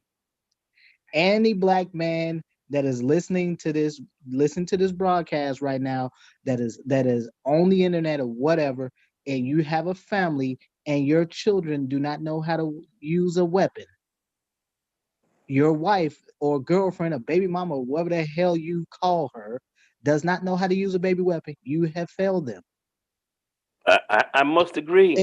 I must agree with that statement. The basic burden of self-defense. You see Negroes out here Negroes out here on videos, white folks pulling guns out, Black folks just get caught with their pants down. Discounting the power of the internet and social media to spread a message and promote a better culture, I have to disagree with that. I understand what you're getting at. I mean, just sitting around talking. Yeah, true. But this is not talking. Discounting the power of social media, dude. Discounting the ability to congregate on places like Facebook, passing messages, getting shit done, getting together, networking. bro, that's crazy. I mean, I'm sorry. Other groups are doing it, and it's very fucking effective. These white boys are on the internet. You see them on 4chan, all these other. Yeah, they hit the pavement too. But they what? They get together. They plan. They talk. They spread a message. They use memes. How do you think social media, they all got that their shit. hands on depleted uranium? Do you know how depleted uranium is formed? How do you think they got their hands on it? I have no idea. I'm a little lost on what y'all are sort of medical purposes. I don't understand My point of what I'm getting at, Renaissance man, is that again, black folks get caught with their pants down because black folks are not fundamentally prepared. Yeah, and I think Village Arsonists, aren't you just saying that the internet can be a tool to use as a tool for preparation? Basically, so just discounting brothers getting together on platforms and talking about certain things that we need to do as a collective. You know what I hear? You know, I hear gets dominated among platforms for black men. Oh yeah, it's women. Yeah, Talk no, about you're women. 100% right. And how do you think that bullshit fuckery, that black female fuckery gets spread? How do you think that bullshit? I think propagate it. I think villages among black males. If you only got MOT has about 100 and some people right now listening to his chat. Then explain to me if the moment dudes put some expletive N-word into the title, you get hundreds more, or you get thousands more if you put women and PhD this into the title. No, it's proof positive. If social media was that influential in getting more positive messages to black folks wouldn't be in the position we're in now. Well, Dr. Phoenix, the only thing I'd say is I think social media is kind of reflective of the values of people. And that's I think my whole point. No, because Kevin Samuels has just started a very powerful conversation. Kevin Samuels has just started a very powerful conversation. No, I think Dr. Phoenix is making a very hardcore fucking point to the bottom line. Hey, but let me You're ask. not prepared. This shit can pop off. Okay. And you gotta be ready. About what a conversation you have with women who fundamentally have forego their responsibility as women. Let me ask you a question. Let me ask the gentleman on this panel a question. If you were in Nashville, Tennessee right now where the bomb went off at, how prepared are you to survive for the next 30 to 45 days? Are you prepared with water? Are you prepared with food? Are you prepared to sustain life for 30 to 45 days with electricity, with medicine for the elderly that's in your family? How prepared are you? You talking to me or you talking to somebody else? I'm talking to just in general, everybody on the panel. If a bomb goes off in your city right now where all of the city resources, electricity, water, trash collection, all of this stuff stops, food, how prepared are you? How far can you? Me personally, I would say I'm pretty prepared. How long can you survive? I'm a prepper. I'm more of a prepper. I like prepper shit. I'm more of a prepper, but I don't think the average person is. I don't really have kids to worry about. No, I got some family, but that's it. Now, if you talk to more black folks who were in the rural, they'd be a lot more prepared because they're used to living that lifestyle of having a garden. The water may be an issue, but having a garden and being able to grow their own food, those things have unfortunately been lost for a large part of us. But some of the other older generations still have those skills as well as some of us who are in the rural. Hey, gentlemen, hold on. I just want to ask one question. I'm talking about the city dwellers, not necessarily the rural people. I'm talking about. Let it go and answer this question. Yeah. I just want to ask one quick question. That's all. Like what Dr. Phoenix said. How many of you guys, we can say food and all that, how many of you guys are ready when a couple of savages come roll up to your joint to tear your shit out the frame? They have some level of weaponry and you don't. How many of y'all prepared to deal with I can tell you, okay, so I am. You know why? Because I have an assortment of weaponry. Not only do I have an assortment of weaponry, I also have an assortment. See, here's the deal, Nagone. Mm-hmm. Weapons are not going to be an issue. It's going to be the munitions that you need for the weaponry. We're talking let me finish. Let me finish. If shit go to shit, you're going to be able to walk out into the street and pick up 45s and Beretta 9mm, you're gonna be able to pick those weapons. They're gonna, because people are gonna use them and throw them down as soon as they're out of ammo. Munitions is going to be the factor which is going to be able to keep you and your family safe. Well, I think you have to be see this. Listen, we've seen situations go. We've seen in Vietnam and a lot of the places where folks, we've seen in Iraq, all the kind of spots where people have been chilled. Next thing you know, shit breaks wide. People come through their tan joints out the frame. Who's really prepared to deal with that? Well, I don't really think have prepared to deal with that. That's all. Yeah, I don't think we should even be having that discussion at this Yeah, point. yeah, I mean, we should really be focusing on the topic at stake here. These white right-wing terrorists are prepared. They got ammo. Believe that shit. You damn right. They got ammo. You know why? Because they have the machinery to produce and the quantity of fucking general munitions that they need. Gunpowder, fucking copper, fucking tubing. They have the ability to create munitions as needed. The average black person does not. I think back to what we were with the topic. I was going to quickly say, Dr. Phoenix, I agree with you in the sense of you were talking about values. I think it goes back to what people use social media for. If you're someone who values knowledge and information and having discussions like this will probably be the place you're found, versus if you're someone who's, whatever you got going on with your baby mama or whatever you call them. If you're involved in all that drama, you're probably in that sector of YouTube that's doing nothing but talking about that. So, but what I'm saying, those are the conversations that do dominate black space. You're right, Dr. Phoenix. If you look at where these folks congregate at, yeah, these folks use social media as a recruitment ground, as recruitment. Oh, absolutely.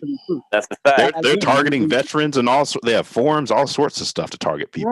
Right. So if niggas can use social media for stupid shit, we can use it for something productive.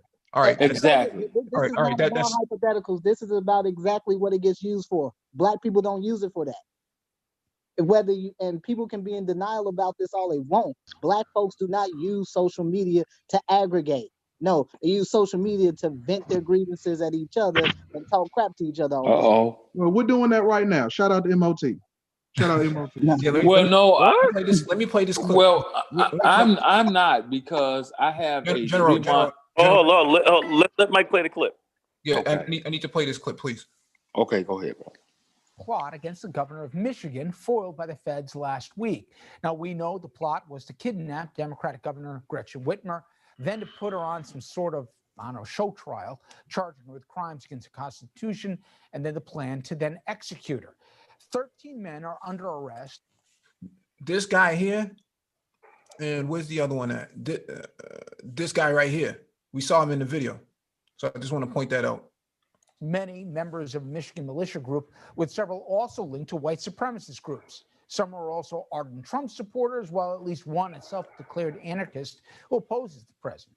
Now, of course, after the plot was busted, the president, he went after Governor Whitmer for many of the same reasons as her accusers allegedly wanted to kidnap her over.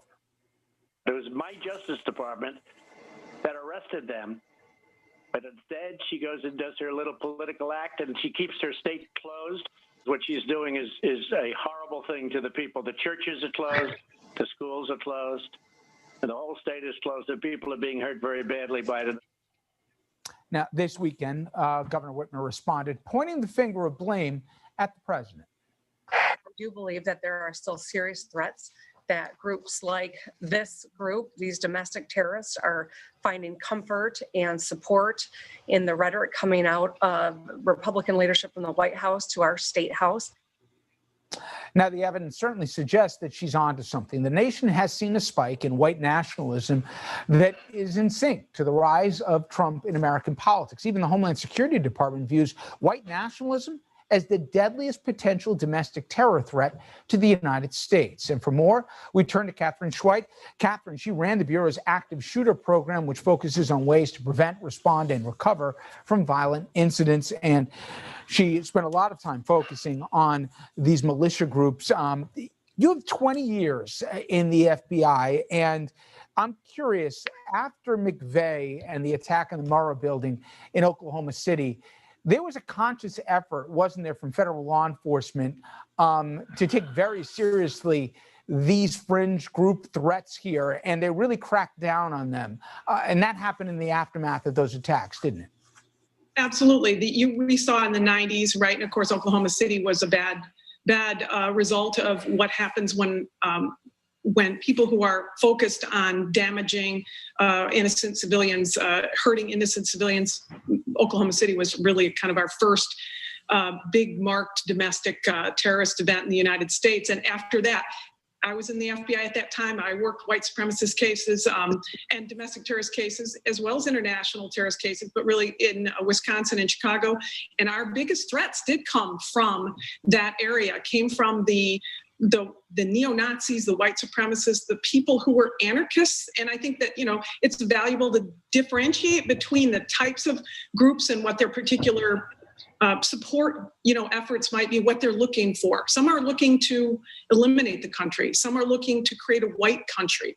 So it's more like a Venn diagram to put them together, where everybody has their own little particular interest. But since the 2000s, the FBI absolutely has been focused on that. I worked on several of those cases up in Wisconsin myself. What's different, at least in my memory, is these groups think, at least they believe, that they have an ally in the president. I want to play a clip that many people saw, this coming from the first and only presidential debate. I'm willing to do anything. I want to see peace. Then do it, sir. Say it. Do it. Say it. Do you want to call him? What do you want to call him? Give me a name. Give me a white name. Supremacists and white like me to condemn? White supremacists and right Proud Boys, stand back and stand by. Now, they made T-shirts out of that, Proud Boys. You heard Governor Whitmer in my setup. She believes that he's giving comfort and support with that kind of rhetoric, and he's inciting more domestic terror. We all remember what happened in Charlottesville. The White House is planning a sympathetic move to the Kenosha shooter. The point is, people can read into things as much as they want, but it is different than before. Can you remember another time in recent history where at least they believe they have an ally in the White House? Well, certainly not an ally in the White House, that's for sure. Another time in history when we saw this kind of emboldened actions, certainly we've had a handful, no one at this level, the stature. When I worked in Chicago, we had a gentleman who I won't name him here, but everybody who works the cases knows. He ended up he's doing 40 years in prison for trying to hire somebody to kill a federal district court judge. But he was the leader of a white supremacist group and bragged about it. And when he had an individual who, after this particular individual was denied his law license by the state of Illinois, his follower went on a shooting spree, a 3-day shooting spree, killing and wounding African Americans, Jews in the West. It's not about race, though, Village Arsonist. It's not about race. Nope. No. Chicago, West Rogers Park area in Chicago. Ricky Birdsong, the first Black coach for the Northwestern University basketball team. And at the time, that particular leader, his first name is Matt, that particular leader, he touted how that guy who was involved in all that killing spree, he was a martyr. I think that's kind of what we're seeing here. We're seeing people who are in. There's your Proud Boys. There's your Proud Boys. They have a history of celebrating terrorists, though. So don't cry about it now. Don't cry about it now. That's a fact. That's a fact. Because they might get that call out, and they just like the Proud Boys did. They got a call. Where's Trader MPD at? Where's all these guys at? This is what's going on here. Yeah, but here's the thing that you don't see from these clout chase conservatives. The people who didn't want to learn about it, they're just like, look, man, this dude got it in the bag. He's gonna win by a landslide. We're gonna be a conservative, and we're just gonna be trolling these dudes all the while until he doesn't win. Now they're looking extra crazy, but this is where we are, and this is where we got the Village Arsonists up here. So that way we can find other conservatives and look, maybe he can come on and have another debate, but just have it on my show. And once you start with that trolling and all that other shit, you're just gonna get kicked off the panel, man. Come with the actual history of what you actually believe. There's nothing wrong with that. Because any person who would drop off into this trolling bullshit, that's what's actually going to happen when you try to hold them responsible on some shit. They're just going to drop off into this soliloquy of not giving a shit. When you can just learn the history about the stuff. It's written down. It's not even that hard to go look up. But to be deliberately still politically ignorant is a level of insanity at this point. Well, he wants to talk about my beard. Trey wants to talk about my beard. He wants to bring that bullshit up. He wants to talk. That's what their trolling is all about. Their trolling is to shame you for even bringing up the facts and bringing up facts and bringing up their hypocrisy. When you were showing his hypocrisy of what was going on, he tried to shame you and sit down and say, you were a 2 + 2 = 5 Negro, okay? And at the end of the day, you were bringing up facts, and he didn't come up with one counter. What does that even mean? Back what you were talking about, and then try to sit down and then take it out and ad hominem attack on you. That's all he had. That's all. These guys are not here to have a very serious conversation. It's not about hating whites at all. But I'm not going to be your fucking tool. Of the white liberal or the white conservative. Period. The white conservative is not going to use me either. Period. He's not. But he's not about that conversation. He's already in the white conservative hand or in the white racist hand, because his position, what he is his position is against you because he feels inferior to the white man. His job is to now protect the white man and destroy you. That's where this nigger is coming from. Yeah, let me We've seen him throughout history. It is what it is. I'm calling out as it is. I know folks don't like me saying that.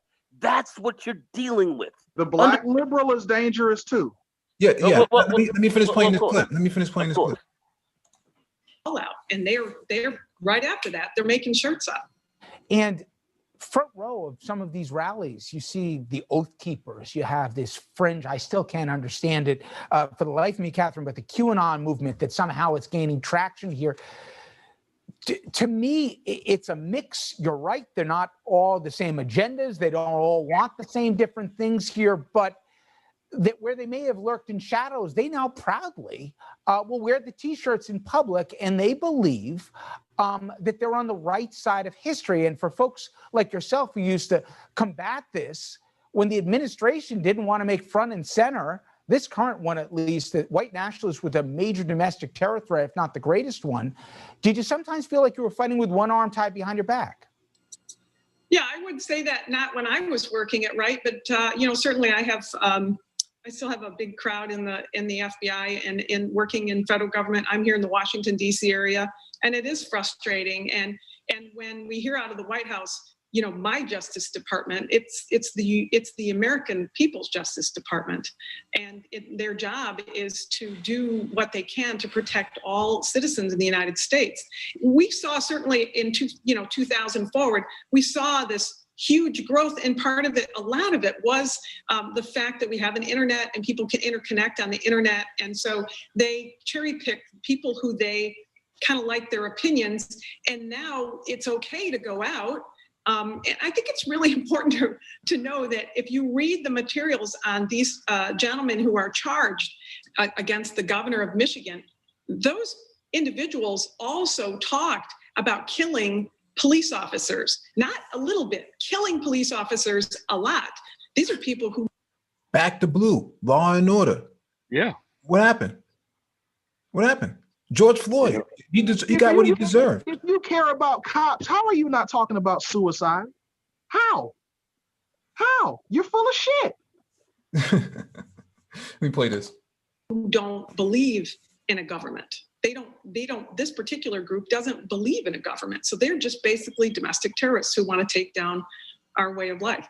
And Catherine, what really concerns me, and you forgot more than I'll ever know, is I saw the images in Lansing well before this plot was ever discovered, where you have guys with AR-15s, massless, going up there in the state house, feeling they're emboldened, and they're getting tweets out about liberate the state and all the rest. Now, fast forward with the last 3 weeks that we have before an election, I got a president telling everyone that if he loses, it's illegitimate. You won't have a legitimate president and all the rest. And that interregnum from November 3rd till we count all the votes. Lord knows what some of these folks might be egged on here.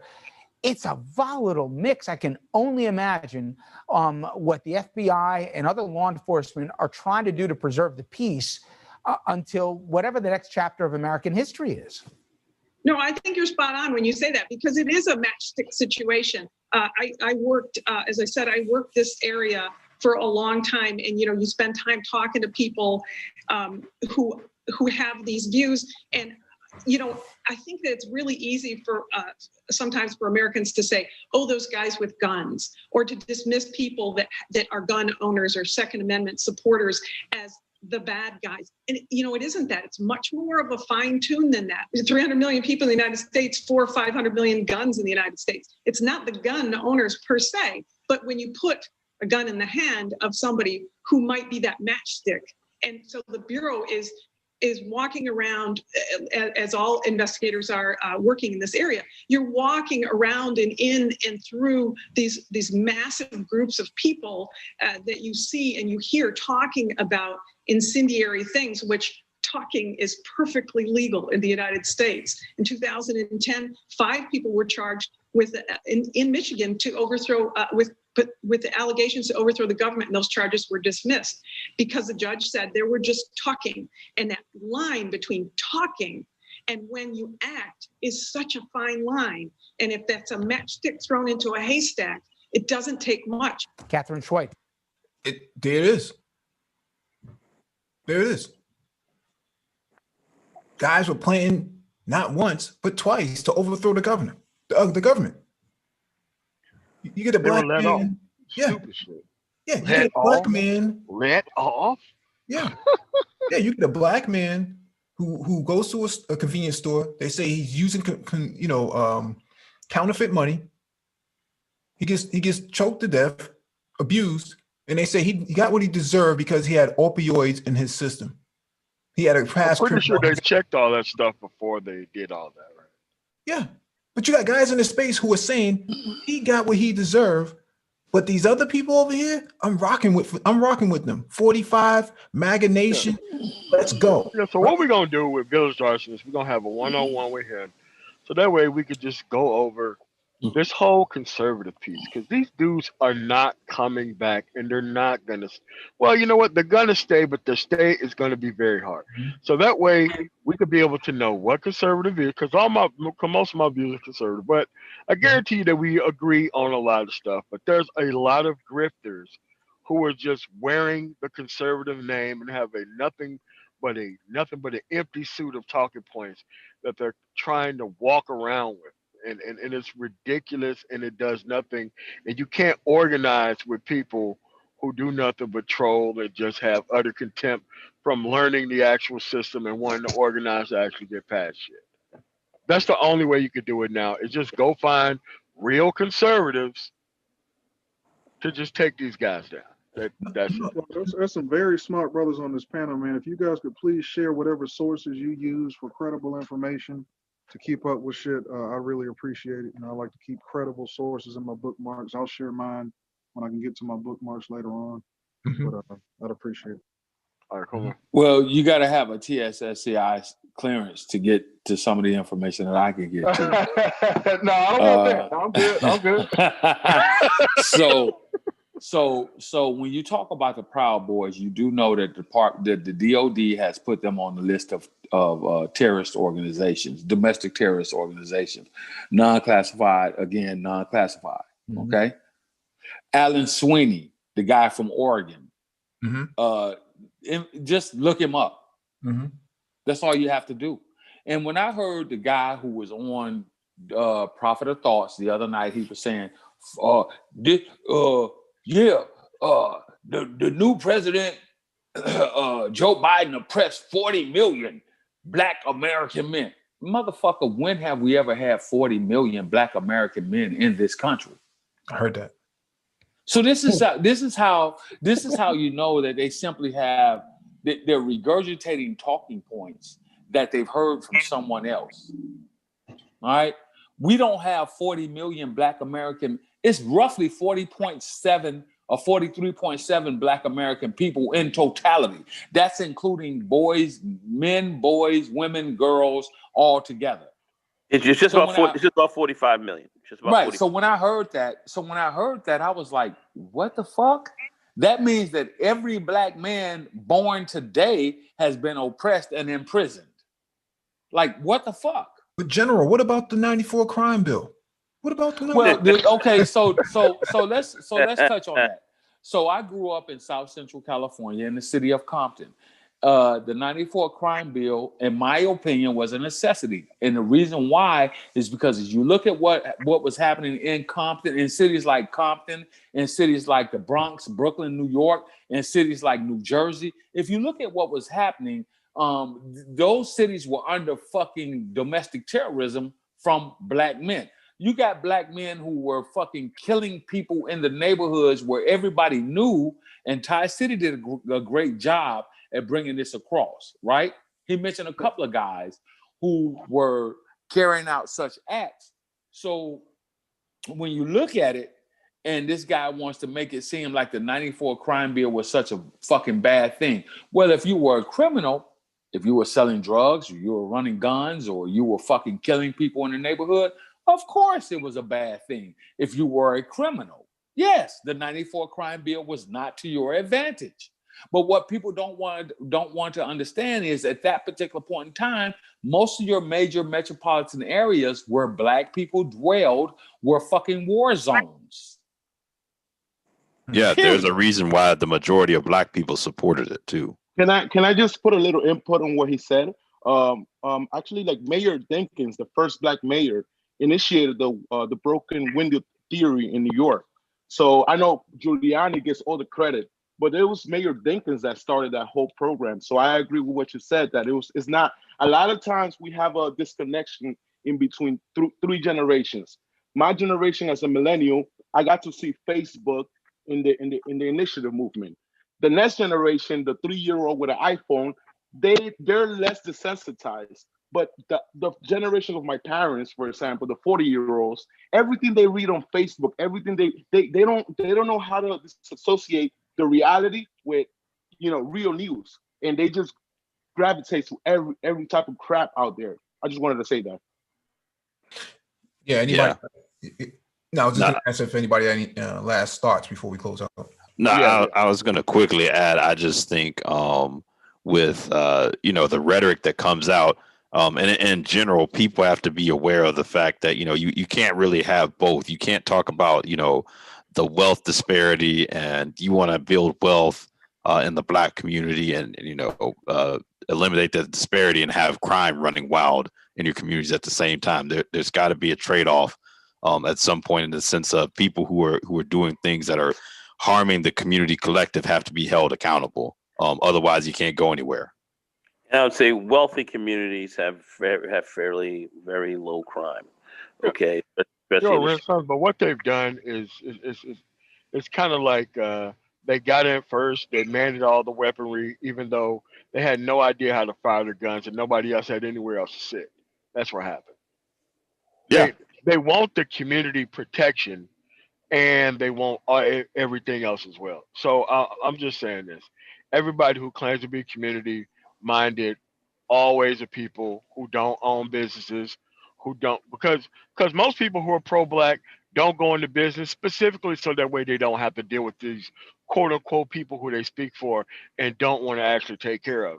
They want to leave that responsibility up to everyone else. So I always discount them immediately, because as soon as I hear somebody talk about how they care about Black people and this Pookie motherfucker and this Keisha and the kid that they created is nowhere towards the conversation, and they got no criticism of the entire process, but they claim to want all this progress from this shit without criticizing nobody.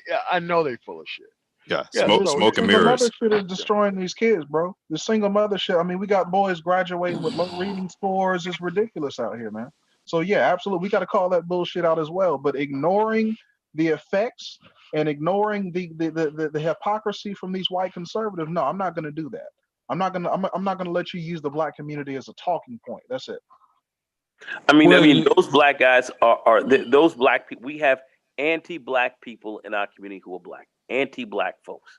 You just got to deal with you have to deal with it for what it is. You have a contingency of black people here in our community. You see them here online who are anti-black community, anti-black male, anti-black you, and they're over there running, talking all kind of craziness because at the end of the day, they don't want to have any parts of you. They don't believe in you. They want to sit here and say, hey, look at me. Fuck you. I'm against you as well. And that's their point. And they'll troll. They're not going to build anything. They're not about improving jack shit. They're not about organizing anything. They're just here trolling, talking craziness. And they're basically anti-black males. Just look at them for what they are. And some of them are grifters too, Nagone. Huh? Some of them are straight up grifters. They just have no principles. They'll do whatever to get a dollar bill, and if that means I got to sell out the community, I'll do that as well. Merry Griftmas. Merry Griftmas. Candace on.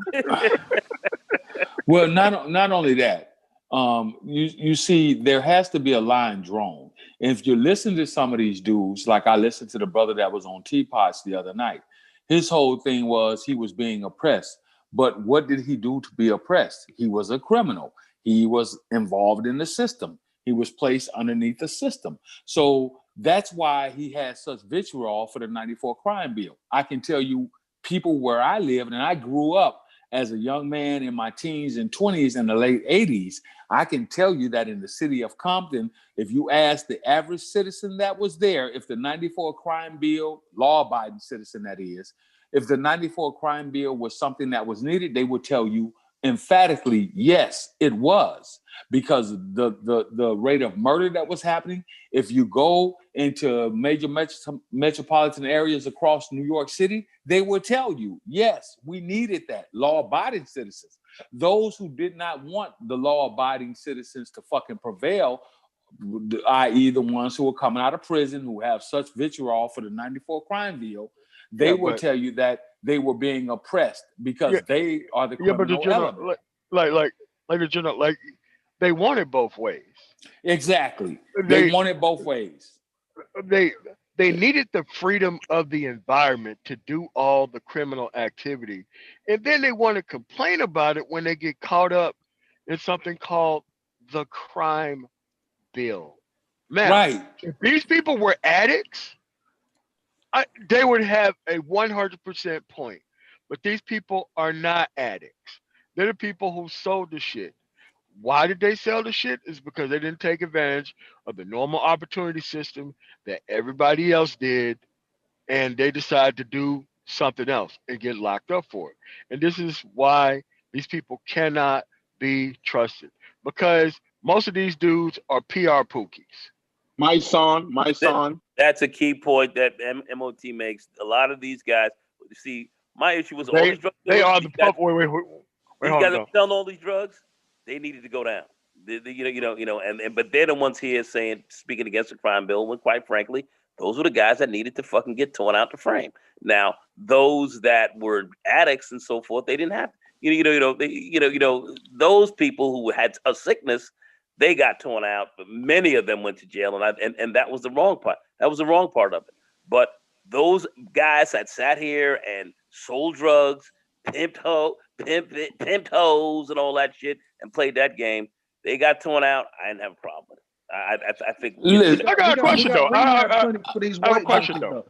I got a relative that is the same age as I am. He's 53. This motherfucker got locked up under the 94 crime bill, 3 strikes. This motherfucker's been down for 25 years, okay? And he just recently got out this past March, got out of Folsom. And he said it saved his fucking life. This is coming from him. Motherfucker been in California Youth Authority since he was fucking 14, 15 years old. And he got fucking locked up under the 94 crime bill that everybody talks about. And he came out this past March after 27 years, I think, being down, right? And he said, man, it saved my motherfucking life because I know where I would be right now if it had not been for that 94 crime bill. I'd be dead or locked up. Most of them actually glorify crime. They love to glorify crime. I had a class while going to John Jay, and they used to send us to Rikers Island, and I'm sitting with like 19 to like 25-year-olds, and it's like a degree for them to have a murder charge, to have a certain degree of like charges. They don't even understand that they're part of a system that a revolving door in a sense. I'm not giving these white liberals credit for that crime bill because they are the ones that promote the fucking dysfunction that creates the bullshit in the first place. Period. They promote the single mother shit. And the white liberals very single mother dysfunction. They promote that shit. So fuck Biden. Yeah, let's let MOT ask this question you were trying to ask him. No, it's just the end of the day. This 94 crime bill is a red herring. Most people who's talking about the 94 crime bill, I don't give a fuck about. I don't agree. want them here. I don't want you being part of the conversation. I think anybody who complains about the 94 crime bill should get an additional 20 fucking years. Don't fucking complain about it. It's a whataboutism. It's just a whataboutism. It's like, yeah. They'll be like, well, I had no opportunity, so I had to try to destroy so that way I could survive. Well, that's like MOT. That's a lie because me and my relative grew up right across the street from one another. He chose to go down that path. I didn't. So that's bullshit. That's an excusatory reason for motherfuckers to do what they want to do because we know that a lot of African American, and particularly African American men that find themselves under this system, choose that right. The motherfucker went to the same schools as I did. He said he had the same opportunities that I did. He chose that right. You didn't have to sell any and drugs. He had a mother and a father in the house with him who tried to get him to go the right way. So that's bullshit. Sell them drugs. He didn't have to go out there. To do it. That's what he didn't have to do. He didn't have to go out there and get a fucking flatbed truck and pull up in front of some white man's house talking about with some fake ass paperwork, talking about we're here to repossess your goddamn car. And that man had his wife to call the goddamn car company on the phone and say, why do you have somebody trying to repossess my car when I just paid the phone bill? And his homeboy would have got shot with a fucking double barrel shotgun at point blank range, and he wouldn't have had to shoot the motherfucking white man that shot him as he was trying to steal his fucking car. What kind of shit is that? He didn't have to do it. What kind of shit is that? Exactly. What kind of shit? Like I said, these people had their say. Listen, man, these people had their say. You want to know why they had their say? Look at the results. Mm-hmm. They had their say already. They have had their say. Nah, I saw in New York City during the late 80s, going in the early 90s, 2,500 murders in the city. 2,500 murders. 2,500 behind crack, all this shit. I saw these whack niggas running around talking about we making C-notes by the layers.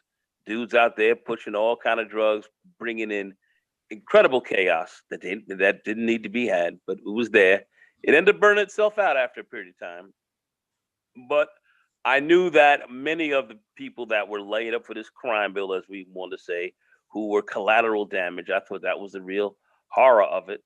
But that crime bill came about for a reason. And the reason it came about was because of motherfuckers like my cousin. 2,500 murders in New York City. Because of motherfuckers. Hold on, General. He has to finish the statement. We're doing closing thoughts right now. We're doing closing thoughts. Yeah, like I said, 2,500 murders and stuff like that. That had to go down. People had to try to stop that. It wasn't handled right in many respects, but it came about for a reason. So we have to look at that from that perspective. But I'm going to say this, and I'm going to just end this very quickly. More violence is coming because of what is going on. Our vote and so forth has played a big role in, not that this thing didn't exist before because it existed, but it's been certainly advanced by that. And, these Muzungas are looking to create a lot more trouble out here to destroy this system because of your perceived rise in this society politically and potentially economically. And it's It's a big part of what's going on, unfortunately, and we have to look at that, and we have some of our own people in our community who are here or part of your so-called race who are here to try to go against you and go to war against you as well. So just Candace Owens. Just keep your eyes open. That's all. It's just gonna get thicker. Go ahead, guys. I was gonna quickly add to go on this one thing that you can argue is the silver lining and what you've seen and what you traditionally have seen with these outbreaks of violence. It really just acts as more of a catalyst to the movement that they're against. If you look at the whole George Floyd situation, not to make light of that brother losing his life, but look what it spurred. You could say the same thing about the 60s and civil rights. People may have disagreed with tactics and things like that, but look what it ended up spurring. So that's the kind of crazy thing in all this. When you see this outbreak of violence from the far right, it usually just adds more fire and is a bigger catalyst for us, truth be told. Facts, because it's a real problem, because ultimately these guys are training their guns on you. Now you got to defend, here we are. Go ahead, guys. Go ahead. Yeah, it's just that we got to be able to shut down, because I gotta get back going in like 7 hours. All right, man. So any last words, Ras Gamara? First time in the show, so I'm looking forward to actually come through, and I appreciate all the information you guys are sharing. Nothing more. Merry Christmas or pagan holiday. Be safe. All right, cool, man. Thanks for coming through. I'll catch you later, MOT. All right, cool. All right, Renzo, later, man. All right, the general, you got something else? Yeah, this is my final words, man. I appreciate you for having me up once again. When I hear motherfuckers come up and they use the 94 crime bill as an excuse for their own personal actions, I look at that as though they're not taking any personable accountability for what they caused in their own life. This is what, as I listened to that particular show from the Prophet of Thought, and I heard that brother speak, I was like, that's the dumbest shit that I've ever heard from a black man, to sit there and speak with such vitriol against something that was much needed. Speaking of the 94 crime bill, and the reason why is because I have personable accountabilities that happen in my life dealing with coming up in that system under the 94 crime bill. I was a young man, and I saw how young men in my age category, like I spoke about my cousin, who went and made personal choices to become a part of the system. So I have to discount that. It was something that was much needed within the black community, period. No matter who says it was wrong. Yes, there was some shit that was wrong, because you had people that were, like the brother Nagone said, you had people that were dependent upon drugs, who had become drug users, and they got caught up in the system. That was wrong. But we got to understand that was over how long ago? 94. You're talking about damn near 35, 40 years ago. So the system is not what it was at that particular point in time. In today's point in time, you have Bill Clinton, who came out and apologized for it. He said it was wrong. There was some things that was written in there that shouldn't have been written in there. And I understand that. But I look at my cousin, once again, who decided to go out there and put himself under the system. He did that. He made those choices to become a part of the system. He didn't have to do it. So this is why when I listen to some of these people, like I heard the brother speak with such vitriol about the 94 crime bill and Joe Biden for 40 million black Americans, I'm like, nigga, are you serious? Man. I can't stand motherfucker like that. But I'll pass on that. and then trade, one final thought, traded MBD. I don't know the brother. I just heard him on T-Pods, and he was talking about how he was a veteran. Got respect for that. But at the end of the day, nigga, stop it. You have to stop it. You're on some bullshit, point blank, period. You got to stop it, man. And I'll cease the floor. Thanks for having me. And hopefully I can join again the conversation, and we can dig deeper into this. But good show, man. Good show. Appreciate it. All right, cool. The village arsonist, who I need to have on a one-on-one so that way we can start talking about these conservative values, because we got to get these fox paws conservatives to hell up out of here, man.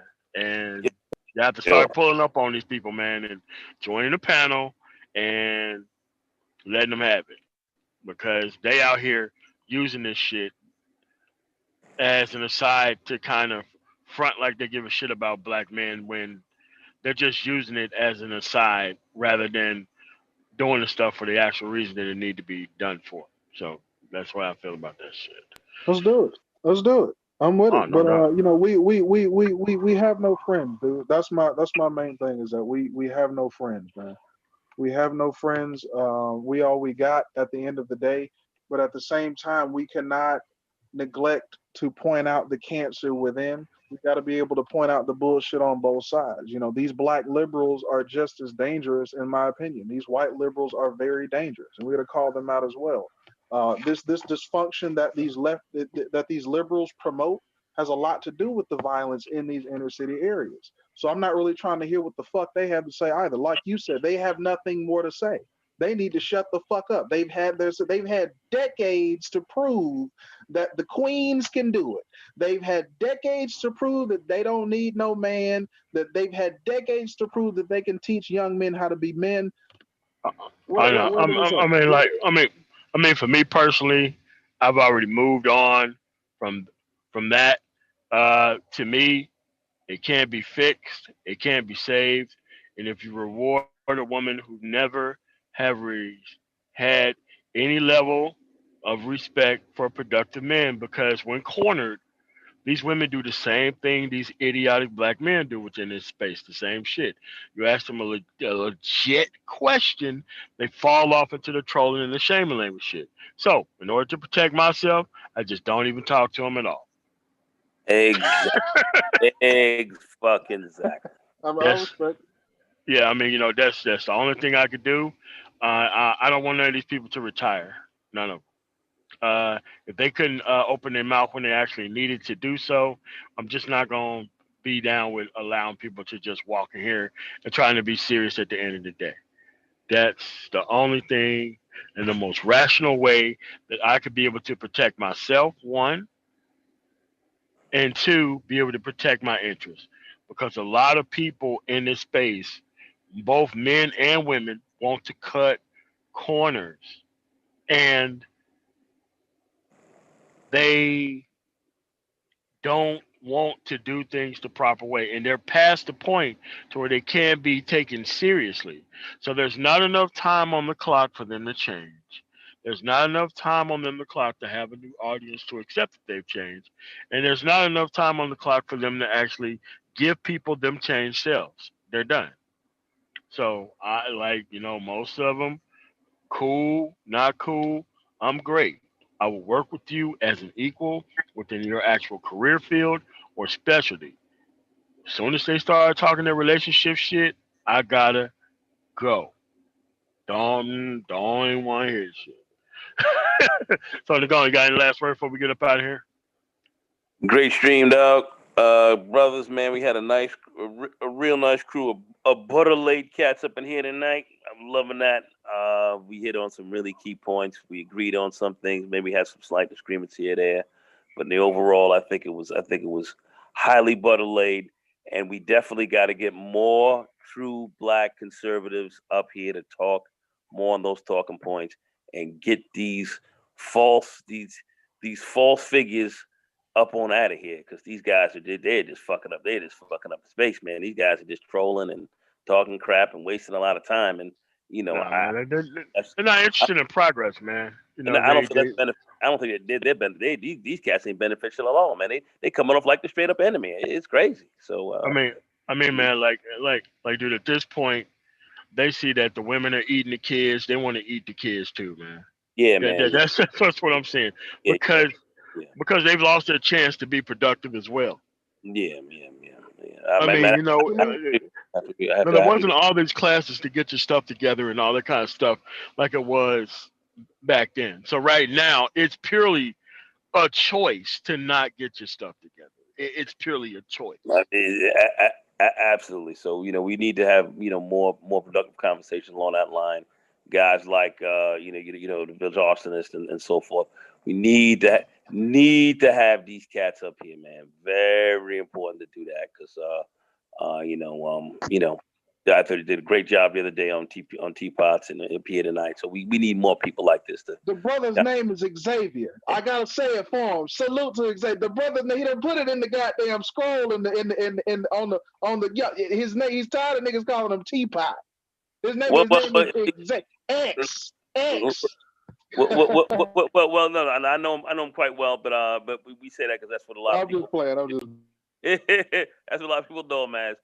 But you did a great job the other night there, bro. And we definitely need more cats up here, kind of expressing that and kind of really putting some balance to this because the trolls and the miscreants and these guys coming up here talking crazy. It's time to get. I got to use MOT's frame here. It's time to get them on up out of here. It's time to cut that stuff loose, man. It's crazy. Well, salute MOT for the invite, man. I really appreciate it. Salute the Gone. I'm gonna get you guys later, man. I gotta get some sleep, bro. All right, yeah. Yeah, all right, man. Same here. All right, I want to thank everybody in the panelists for coming through. Like I said, Nashville will be the first of many preventable terrorist events because our government will not take this stuff as seriously as they need to take it. I don't want people going out there trying to show off their Second Amendment rights and all that kind of stuff. It's never historically been respected. You got to be smart out there, man. You got to be smart. You can't be running your mouth. You can't be running up in people's faces. You got to just be able to protect yourself and get out of there. Today, there was a warning. Today, I've never seen an event like this where there was a warning before something happened. This didn't have to be a warning. He could have went to the depths of downtown Nashville. He could have easily got on, what is that, 65, middle of rush hour traffic, park something out there. That thing's on the side of the road, holding up traffic for God knows how long, and that thing could have easily did the same damn thing. Boom. But this is where we at because everybody don't respect everybody's rights around here and the ability to be free people. So with that being said, man, I want to thank everybody for coming through. I want to thank the 2 super chatters, which was Justin March. Merry Christmas. Same to you as well. And Mr. Meach, we now see a service on how things really work. I do agree with that as well, man. But this is why you got to have to know what's going on. And once you know what's going on, you don't have to keep rewatching it or reworking it and all this kind of other stuff. Doesn't matter whether you're a progressive like myself or conservative like Village Arsonists. We can still be able to work together on things. But there's so many voices who actually depend on the environment the way it is in order so that way they can be able to survive. And I don't agree with that. If you're new to the space, you can't be coming around here having these day one conversations like you ain't never been part of Black culture. So that way you can try to be cool with everybody and all that kind of dumbass shit. I don't respect that type of shit. So I'm the man tomorrow. I thank you guys for coming through. You guys have a really nice night. Peace. Oh man, there we go. One in the books.